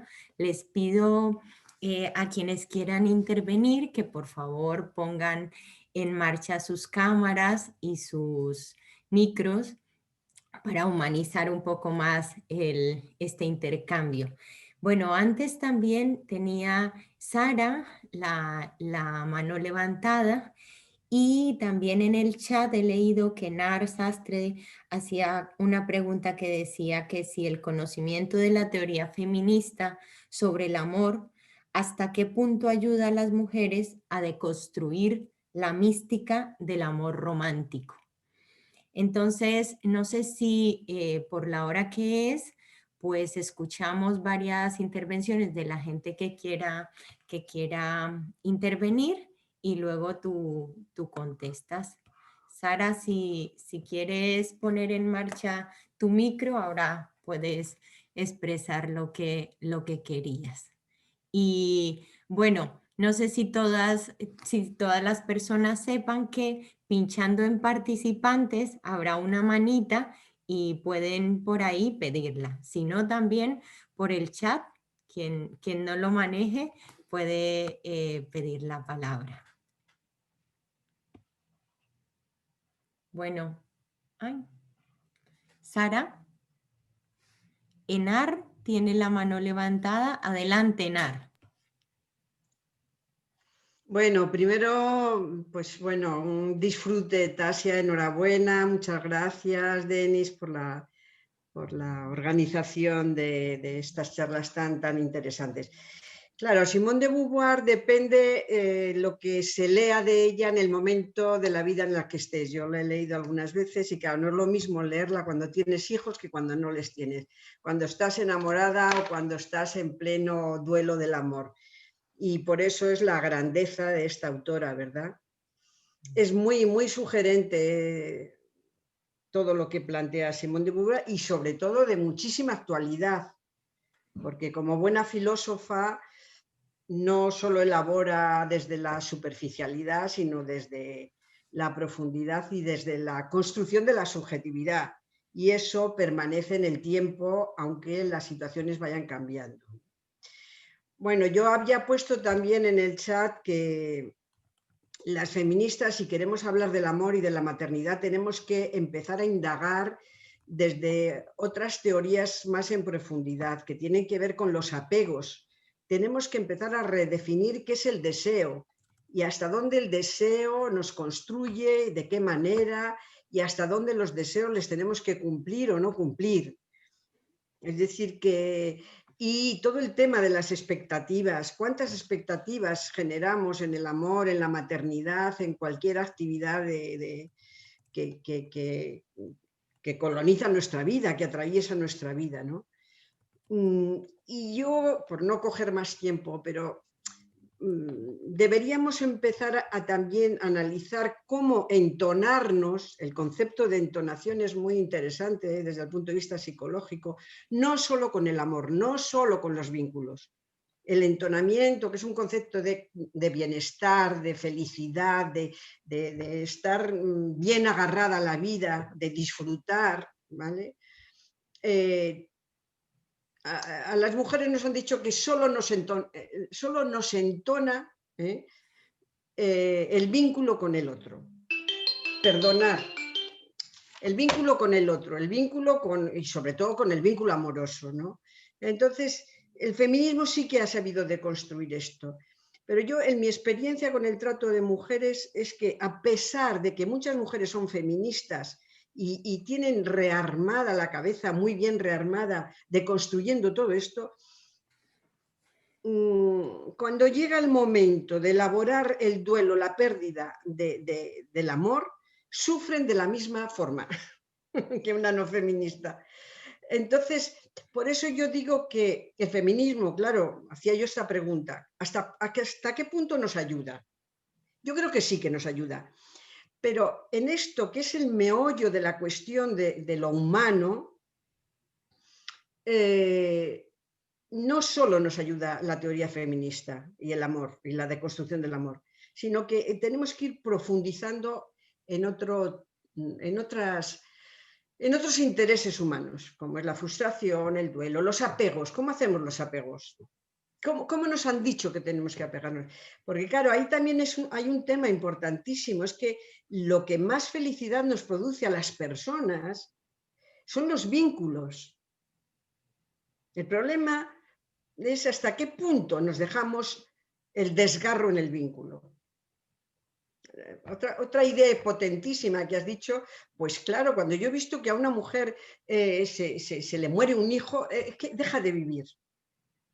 ¿Es doloroso para un padre masculino? Sí, pero no le destruye. Puede seguir viviendo. Para muchas mujeres, ¿por qué? Porque los vínculos nos constituyen, nos anclan en el mundo. Y eso está bien. Y eso no hay que renunciar a ello. Ahora, la pregunta es ¿hasta dónde lo llevamos? ¿Cuál es el punto? Y ese es el análisis. Bueno, perdonar que me haya enrollado tanto, pero es que es un tema que me apasiona y en el que he estado metida toda mi vida profesional, ¿no? Y muchísimas gracias por esta sesión. Muchísimas gracias a ti por acompañarnos. Para nosotras también es un honor que estés aquí, que estén muchas personas, compañeras del Fórum de Política Feminista. Pues nada, Tasia, yo me he acordado de una frase escuchando a Enar, alguna vez que fui a una exposición a Arco, una vez en Madrid, decía, era justamente de un artista y hacía grabados en madera y ponía en uno de ellos, me enamoré como nos enamoramos todas las mujeres inteligentes, como una idiota. Adelante, Tasia. Ahí te dejo contestar a Enar. Bien, yo creo que es muy difícil contestar a la pregunta de Enar. Es imposible, es una pregunta muy complicada, ¿no?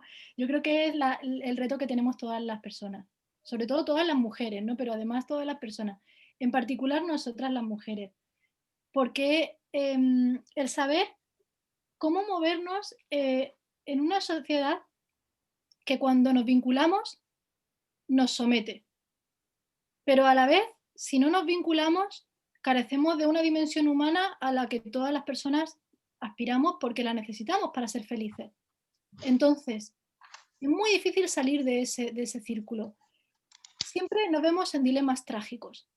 ¿Tengo hijos o no los tengo? Y parece que sí, o hijas, ¿no? Parece que las tengamos o no las tengamos, hay una trampa de infelicidad, un peaje de infelicidad, voy a decir peaje porque es un peaje que nos cobra el patriarcado esperándonos. Si tenemos pareja o si no la tenemos también, ¿no? Siempre hay un peaje duro en cualquier opción que elijamos. ¿Tenemos carrera profesional? Pues paga por ello. Y ese precio, el precio que las mujeres pagamos por hacer aquello que simplemente es normal en un ser humano, buscar tener sexualidad, por ejemplo, buscar tener vínculos con otros seres humanos, eso son cosas que necesitamos y que queremos, que por eso, ¿no? Que como cualquier ser humano, sin embargo, cuando nosotras lo tenemos, pues nos sale caro, nos lo vinculan a toda una hermenéutica, por ejemplo, en la sexualidad, a una hermenéutica de sumisión, de subordinación. ¿Te parece que si ya entramos en la sexualidad tenemos que ser un objeto pornográfico, por ejemplo? Y es muy difícil salirse de esa dinámica. ¿Que entramos en el amor? Pues entramos en toda la dimensión de lo que significa el amor en la cultura. ¿Y tú quieres eludirlo? Pues no es tan fácil. ¿Que eligen mejor vivir un amor libre, una relación abierta? También tiene su peaje. Para las mujeres todos los caminos parecen trampa, parece que acaban en callejones sin salida. Y eso es porque es el patriarcado, es decir, el patriarcado nos reviste de libre elección, nos crea la apariencia de que estamos tomando decisiones reales, cuando en realidad elijamos el camino que elijamos, arreglarme, maquillarme, no maquillarme, seguir el tópico de la belleza, no seguirlo, tomes el que tomes, te vas a encontrar con la pared del patriarcado y es el mismo muro que está en todos los caminos, en todos. Entonces, la única posibilidad es realmente romper esos muros y desarticular esos mecanismos que son los que hacen que para un hombre sea completamente compatible ser un ser humano, tener una profesión, tener un amor, tener una sexualidad plena y tenerlo todo, porque no es incompatible entre sí. Y sin embargo, para nosotras sí. Para nosotras es incompatible. Y eso es lo que se llama patriarcado. Y tenemos que conseguir modificar y cambiar, transformar esa sociedad para que no sigamos encontrándonos con esos caminos cerrados. Eso es lo que contestaría. Lo cual, claro, no es nada fácil, ¿no? Yo creo que estamos todas allí atrapadas. Y es que la clave está en que pensamos que podemos conseguirlo de una manera individual, en mi propia vida, ¿cómo lo voy a resolver? Nos quebramos un montón la cabeza para resolver el problema desde nuestra propia vida, cuando a lo mejor la única manera de resolverlo es mediante acción colectiva, no mediante todas. Todas, solamente lo podemos cambiar entre todas. Una sola persona no puede luchar contra el patriarcado, no puede. No puede. Te vas a encontrar siempre con un peaje durísimo, elijas lo que elijas. Si eliges no tener hijos y ser solamente una mujer trabajadora, probablemente también vas a sufrir, porque la sociedad te lo va a hacer pagar.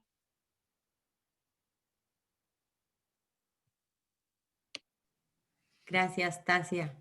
En realidad sí, es una pregunta que seguiremos dándole vueltas porque el mundo en el que vivimos también nos tiene límites, la naturaleza, el planeta, y si toda la carga del cuidado recae en las mujeres, no estamos diciendo que el amor no sea necesario para la vida, sino cómo en una sociedad organizamos eso para llevarlo a cabo y no terminar como estamos destruyendo nuestro planeta. Bueno, David Valle, ¿tienes levantada la mano? Adelante, David. Ahí va, ¿me escucháis bien, no? Sí, Que bueno, yo lo que le quería preguntar a Tasia, que acerca sobre todo también del embarazo, que ha terminado diciendo de que, claro, como el embarazo le engorda y le quita toda la sexualidad a la mujer, que es lo que quiera o no, le da un papel importante en nuestra vida, en la sociedad, que es la sexualidad, que decía que cogía al niño como en un ambiente de odio, de que le ha quitado su esencia, se la ha quitado. Pero entonces, ¿por qué siempre los niños quieren más a las madres? Y después otra cosa que dice que no le parece ya a estas personas, no le parece que como que está mal enfocado. Es decir, si tú a una persona que hace algo mal, como es la sociedad más que el hombre, le dices todo el rato lo malo que hace en vez de lo bueno que puede hacer, lo mismo sería más eficiente decirle, no parar en, oye, estás haciendo esto mal, sino continuar y decirle, porque podrías hacer esto bien así. Como que falta esa, esa chispa que yo creo que es lo que enciende la llama. Y gracias. Y que está muy bien la exposición. gracias, David. Gracias. ¿Contesto? ¿Más preguntas o contesto ya, no? Sí, Pues contesta porque Si por ahora mí te pregunto una hora entera en Tasia, no, está bien, que está bien. vaya, Voy por a mí ningún contestar. problema. Son interesantes las preguntas. Voy a contestar a estas dos. Que, bueno, por una parte has dicho que el bebé, ¿no? O la bebé parece que ama más o casi siempre ama más a la madre. Bueno, yo también tengo que decir ahí que el amor de los niños y las niñas hacia sus padres, que es muy fuerte, también es lógico porque es, sobre todo hacia su madre, ¿no? Porque es casi una necesidad biológica, es decir, este bebé es completamente dependiente de esta mujer. Como ella no esté un momento con ella, o sea, como ella no esté en un momento presente con el bebé, es que el bebé puede morir. Hay momentos de la vida en el que la relación de dependencia de ese ser es total y esa relación se va debilitando lentamente a lo largo de los años. Pero es normal que ese bebé o que ese niño o que esa niña tenga ese vínculo tan simbiótico hacia la madre. Lo que no es igual de natural es que la madre lo tenga hacia el hijo. Es decir, yo creo que el instinto maternal, y ahí estoy de acuerdo con Simone de Beauvoir, no existe como tal. Es decir, no es la madre la que necesita a la criatura. Esa necesidad es construida y creada a partir en parte de la vulnerabilidad que ves que experimenta esa criatura que te necesita tanto. Pues acabas amándola como amaría pues imaginemos, ¿no?, la situación de una criatura totalmente dependiente, pequeña y necesitada, que te ama. Pues claro que la acabas amando, ¿no? Y desarrollas ese amor. Pero el amor del bebé es un amor completamente biológico y necesario. Es decir, ese bebé o O esa aquel de bebé la madre. es esa mujer. Por ejemplo, eso se ve en el reino animal. Todas las madres protegen a sus cachorros. Eso es un instinto de supervivencia, de que mi herencia siga. Sí, Eso yo pero creo que el instinto maternal, es más, todos los hijos soportan la muerte de los padres, pero ningún padre soporta la muerte de un hijo. Es que es ese instinto. Yo creo que, aunque realmente, como tú dices, yo dependo más de mi madre porque me pone un plato de comida, esto, lo otro, ella depende más de mí porque es que yo le di la alegría, que eso no se compra, ni se da. Yo creo que sí existe, ¿no?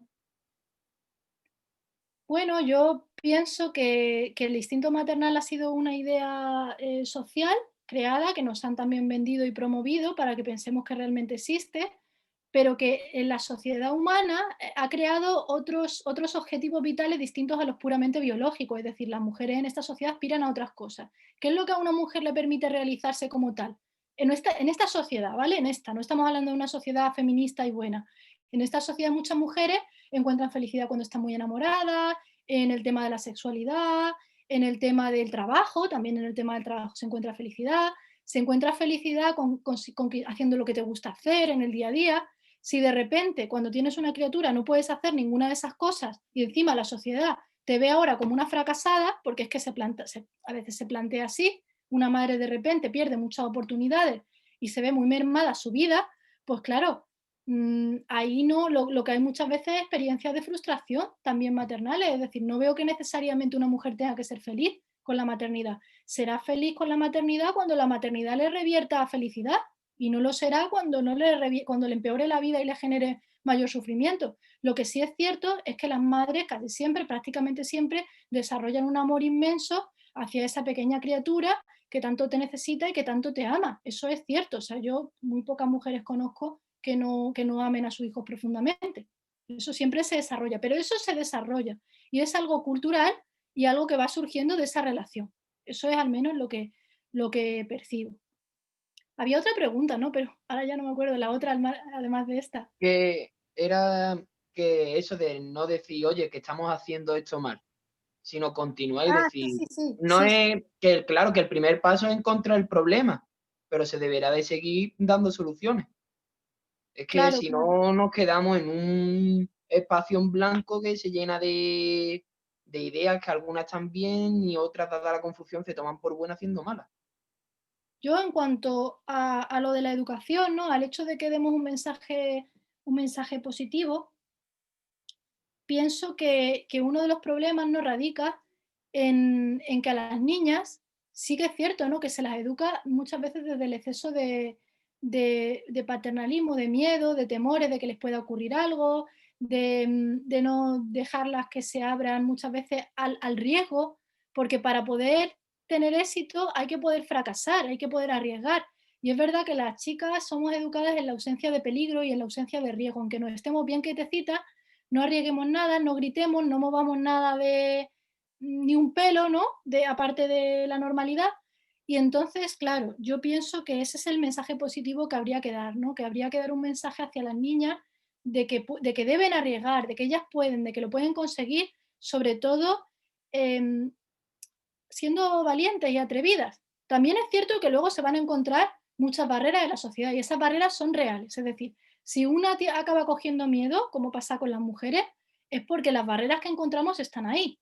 No es porque seamos miedosas por naturaleza o inhibidas o introvertidas por naturaleza, es porque encontramos barreras del patriarcado. Pero aún así, creo que las mujeres debemos recibir por parte de la educación en la infancia una educación mucho más salvaje, más atrevida, más desinhibida y menos de señorita, que todavía seguimos recibiéndola demasiado. Y yo creo que esa es una de esas medidas que se pueden tomar. Sí, Tasia, así es. Yo ahora encima acabo de tener una sobrina, intentaré transmitirle esos valores. gracias, gracias David. Veo que Emilia también está pidiendo la palabra y a mí me gustaría también hacerte una pregunta, pero primero le voy a dar paso a Emilia.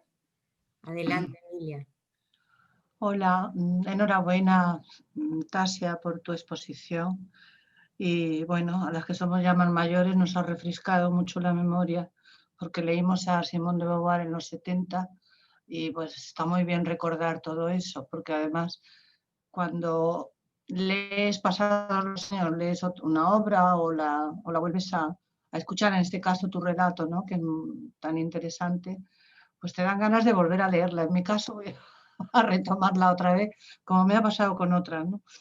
Yo creo que esto, lo que estamos hablando ahora mismo, es uno, si no el nudo gordiano más fuerte que hemos tenido el feminismo, es decir, la maternidad, porque además las mujeres hemos estado destinadas, el destino que nos han, con el que nos han socializado es derivado de esa maternidad, aparte del amor romántico que decías, pero ya la maternidad te deja completamente aplastada. Y dentro del feminismo hemos tenido también que solucionar no solamente en el plano teórico, que es muy importante, sino en el plano cotidiano de nuestras vidas personales. Por un lado, romper con esa mística de la maternidad, que era pues, uno de los motivos fundamentales de opresión hacia nosotras, y además de colonización ideológica, ¿no? Y por otro lado, el ver también qué tipo de maternidad podemos o reivindicamos o hemos reivindicado desde el feminismo, porque hay muchas cuestiones que son clarísimas. La especie humana necesita, para la crianza, necesitamos el apego, eso está claro. El apego no tiene que ser exclusivo hacia la madre. En las familias extensivas, antes de que tuviésemos la familia nuclear, el apego se repartía entre todos los miembros del clan. Y de hecho la mujer, cuando ya se recuperaba del parto y de la lactancia, se incorporaba ya a los trabajos, por ejemplo, del tema agrícola y todo eso, que siempre hemos estado trabajando en eso, ¿no? Pero lo que es una realidad es que,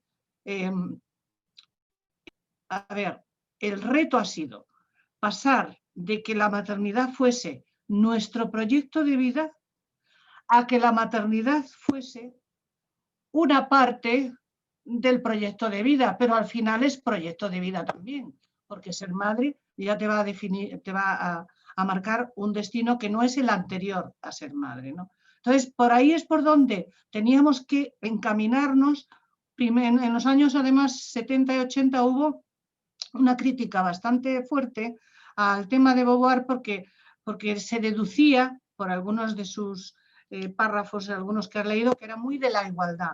Y entonces pues se empezó la diferencia a teorizar sobre eso. Empezó a teorizar de que es fundamental el apego, de que la madre es fundamental en la especie humana, y entonces por ahí empezamos a establecer unas vías de conexión entre un discurso y el otro, y llegamos, creo que, a un pacto interesante, y es que era fundamental socializarnos en los valores que también habíamos tenido las mujeres históricamente. Es decir, esa feminización social era fundamental para extender el apego, el cariño que necesita la especie humana, que la necesita muchos más años, la necesitamos, que otras especies. Entonces, por ahí entramos con la coeducación. Es decir, hay que educar a los niños y a las niñas para que el apego sea general. Hay que educar en la sociedad para que se comparta también desde los poderes públicos y las políticas públicas una parte de esa socialización para que de 0 a 6 años, que estaba completamente abandonado hasta hace muy poco, es decir, estaban esos niños y niñas de 0 a 6, estaban en sus casas y las madres las tenían que cuidar, pero para que la sociedad y las políticas públicas vayan hacia por ahí, para atender durante un tiempo, mientras las mujeres y los hombres trabajan, tienen una vida laboral, para que esas criaturas se socialicen con otros niños y niñas en una escuela infantil. Entonces, por ahí se hizo una síntesis bastante positiva, ¿no? Pero que me parece que el discurso es no el desapego, sino el apego compartido, porque la especie humana necesitamos apego y los necesitamos continuamente, no solamente por buscando una pareja, sino buscando amistades, y creo que además las mujeres también hemos establecido por ahí unos vínculos bastante potentes y de bastante solidaridad que nos han salvado, y ha sido el apego a otras compañeras, a redes de mujeres, que podíamos compartir experiencia. No sé si me habéis entendido bien la exposición porque es muy compleja, ¿eh? Yo sé que es un tema complicado. Muchas gracias. Gracias a ti, Emilia. Si me permite, Stasia, por el tiempo, son las 19:50, voy a plantearte lo que quería plantearte y ya te dejo a ti la palabra. Bueno, lo que me parecía importante plantear es que sin haber trascendido esas reivindicaciones de no solo ser madres o ser para el matrimonio, ser para el amor, ¿no? Sino que el matrimonio, como decía la autora, pueda ser una realización conjunta donde haya un proyecto de la mujer y del hombre, y no solo el hombre como el, como con lo que se definen todas las cosas, ¿no? Como el hombre, ¿no? La humanidad. Entonces, ¿cómo podemos llegar a este momento en el que el patriarcado es tan sofisticado que se inventa la invisibilización de las mujeres, hablando de personas menstruantes o de personas gestantes? Y me gustaría que conectaras eso con algunas de las preguntas de la sesión pasada, que como no pudimos grabar, pues me gustaría que las retomes, ¿no? Porque nos hablaste de la tergiversación que se hacía de la famosa frase de Simone de Beauvoir, que se hizo sin contexto y que, bueno, me permito leer como tú no la leíste, ¿no? Que no se nace mujer, se llega a serlo, ningún destino biológico, psíquico, económico define la imagen que reviste en el seno de la sociedad la hembra humana. El conjunto de la civilización elabora este producto intermedio entre el macho y el castrado que se suele calificar de femenino. Entonces quisiera que tomaras eso, que lo conectaras y que nos cuentes cómo ves tú esta sofisticación del patriarcado de invisibilizar a las mujeres, muchas veces utilizando falsedades, ¿no? Como lo de las leyes trans, las mal llamadas ley trans. Adelante, Tasia.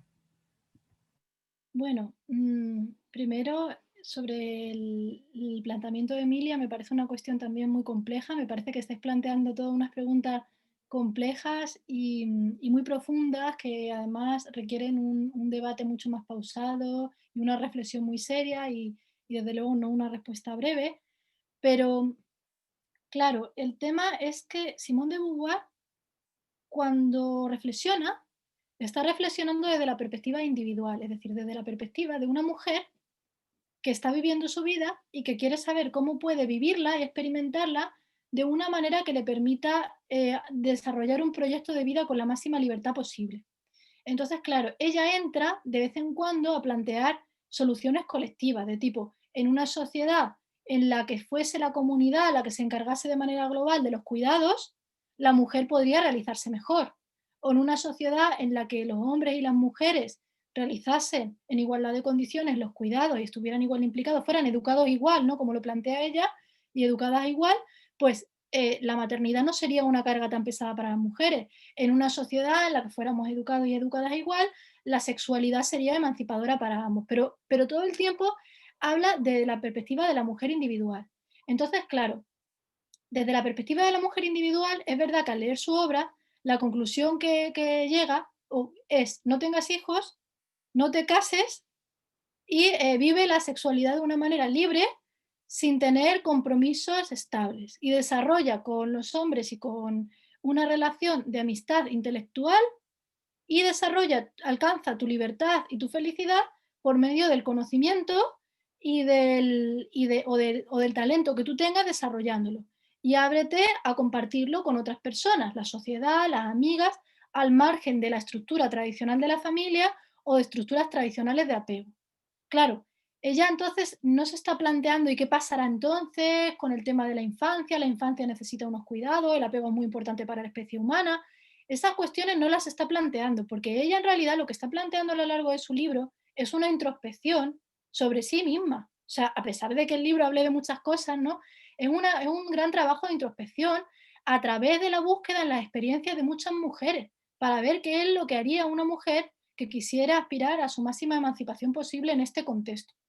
Entonces, claro, hay que tenerlo en cuenta para responder a lo de Emilia, que, claro, este libro en concreto no nos va a dar las suficientes claves a nivel de lucha colectiva sobre por dónde tendríamos que ir o cómo podríamos conseguir ese objetivo. Eso ya requerirá pasar a corrientes feministas posteriores que no son el existencialismo, es que el existencialismo es un análisis de la existencia humana, ¿no?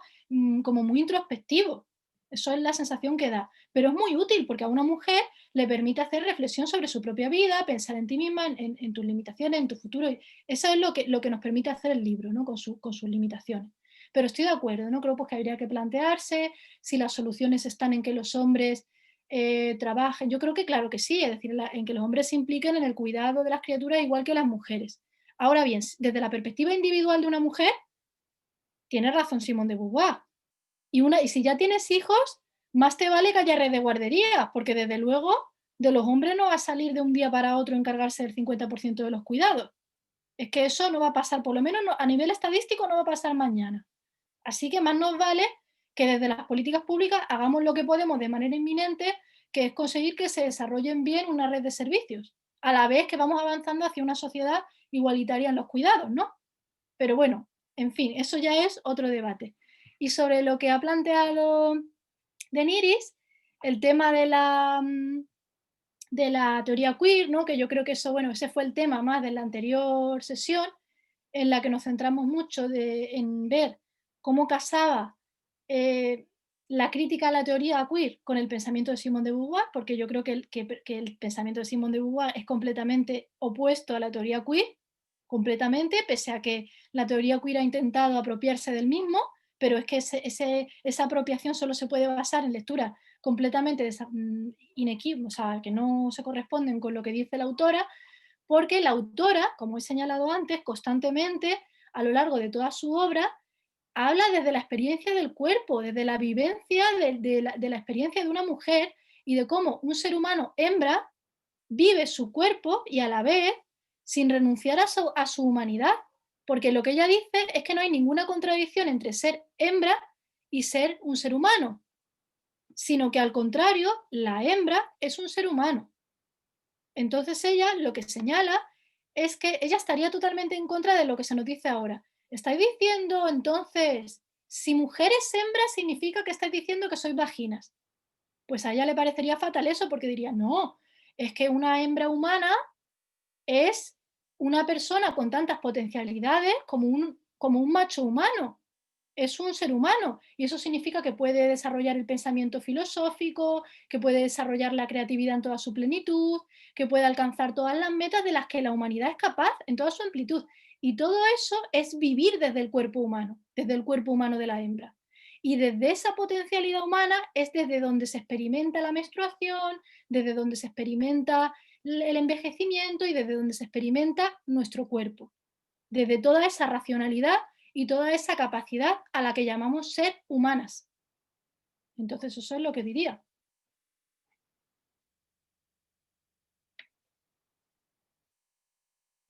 Muchísimas gracias, Tasia.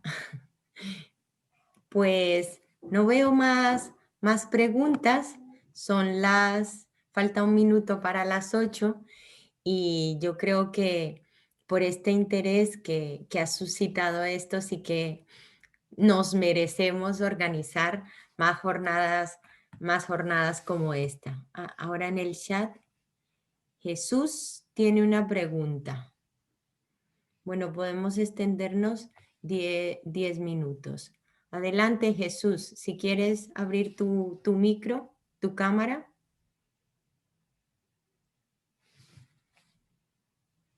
Jesús dice acá, cuando usted menciona la teoría queer, ¿a qué libros o textos se refiere? Jesús.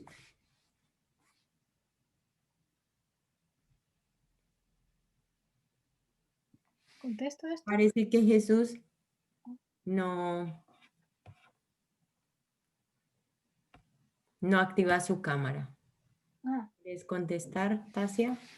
sí, bueno, cuando me refiero a teoría queer, me refiero a una corriente de la que la principal exponente o más famosa es Judith Butler, que escribe libros como El género en disputa, Cuerpos que importan, Vidas precarias, y también me refiero, pues, por ejemplo, a otras voces como Paul Preciado, con Manifiesto Contrasexual o Texto Yonki, ese corpus que es mucho más amplio, muchas más fuentes de la teoría queer, que señalan en síntesis que el sexo como tal no existe, sino que es una construcción social, el sexo, y que el género, digamos, es una identidad con la que se puede jugar paródicamente, es decir, la feminidad y la masculinidad son como disfraces, como juegos que se pueden, a modo de burla, ir asumiendo libremente, y que el cuerpo sexuado pues realmente no existe como tal. Eso es lo que sostendrían. Y bueno, pues esa teoría en concreto que a mí me parece pues constructivismo social bastante delirante, porque ¿cómo no va a existir el sexo? Es decir, las mujeres sabemos perfectamente cuando pare, una mujer que se queda embarazada, que pare, que vive la menstruación, que pues claro que existe el sexo. Y el género tampoco es ningún juego y ningún carnaval paródico, el género es un conjunto de normas que desde que somos niñas nos imponen, como que seamos sumisas, que estemos quietecitas, que seamos obedientes, y todas estas reglas del amor de las que hemos estado hablando. El amor que nos inyectan en vena a las mujeres y que es completamente distinto del que se le vende a los hombres. Y el mensaje que nos transmite la pornografía sobre el comportamiento de las mujeres y el de los hombres. Todo eso va moldeándonos a las mujeres, pero no en nuestra identidad. ¿Cómo va a ser mi identidad? Aquello que me imponen desde fuera. La personalidad mía, que es lo que yo realmente, el libre desarrollo de mi personalidad, consistiría en poder vencer todos esos obstáculos y alcanzar esa plenitud de la que estamos hablando, venciendo todos esos muros que aparecen en nuestras vidas y que nos impiden disfrutar a la vez de una sexualidad plena, del amor, de la amistad, del trabajo y de todo sin que resulte incompatible la maternidad con el trabajo, por ejemplo. Es el género lo que nos lo impide, no es nuestra identidad. Sí, más, tal vez al decir tu teoría queer, yo creo que es teoría en la medida en que es una especulación sin una base material, ¿no? Si tomamos la definición de teoría como una especulación, como una construcción de ideas, ¿no? Libre, pues sí, pero que sí, que tal vez entendiendo la teoría como otra construcción de leyes o de ideas que nos permitan explicar la realidad con base material, obviamente, pues ahí es donde algunas personas pensamos, y me incluyo entre ellas, que no es una teoría, sino más bien es como una doctrina. Bueno, muchísimas gracias, Tasia, por este regalo que nos hemos hecho. Muchísimas gracias a las personas que nos han acompañado y os emplazamos, si queréis volver a verlo, lo vamos a colgar, si todo sale bien técnicamente, en nuestra página de YouTube, y seguiremos organizando eventos como este, charlas y discusiones. Muchísimas gracias y hasta la próxima. Gracias, Tasia. Hasta luego. Muchas gracias a ti, Denis, y al Fórum, y a todas las asistentes. Adiós. Adiós.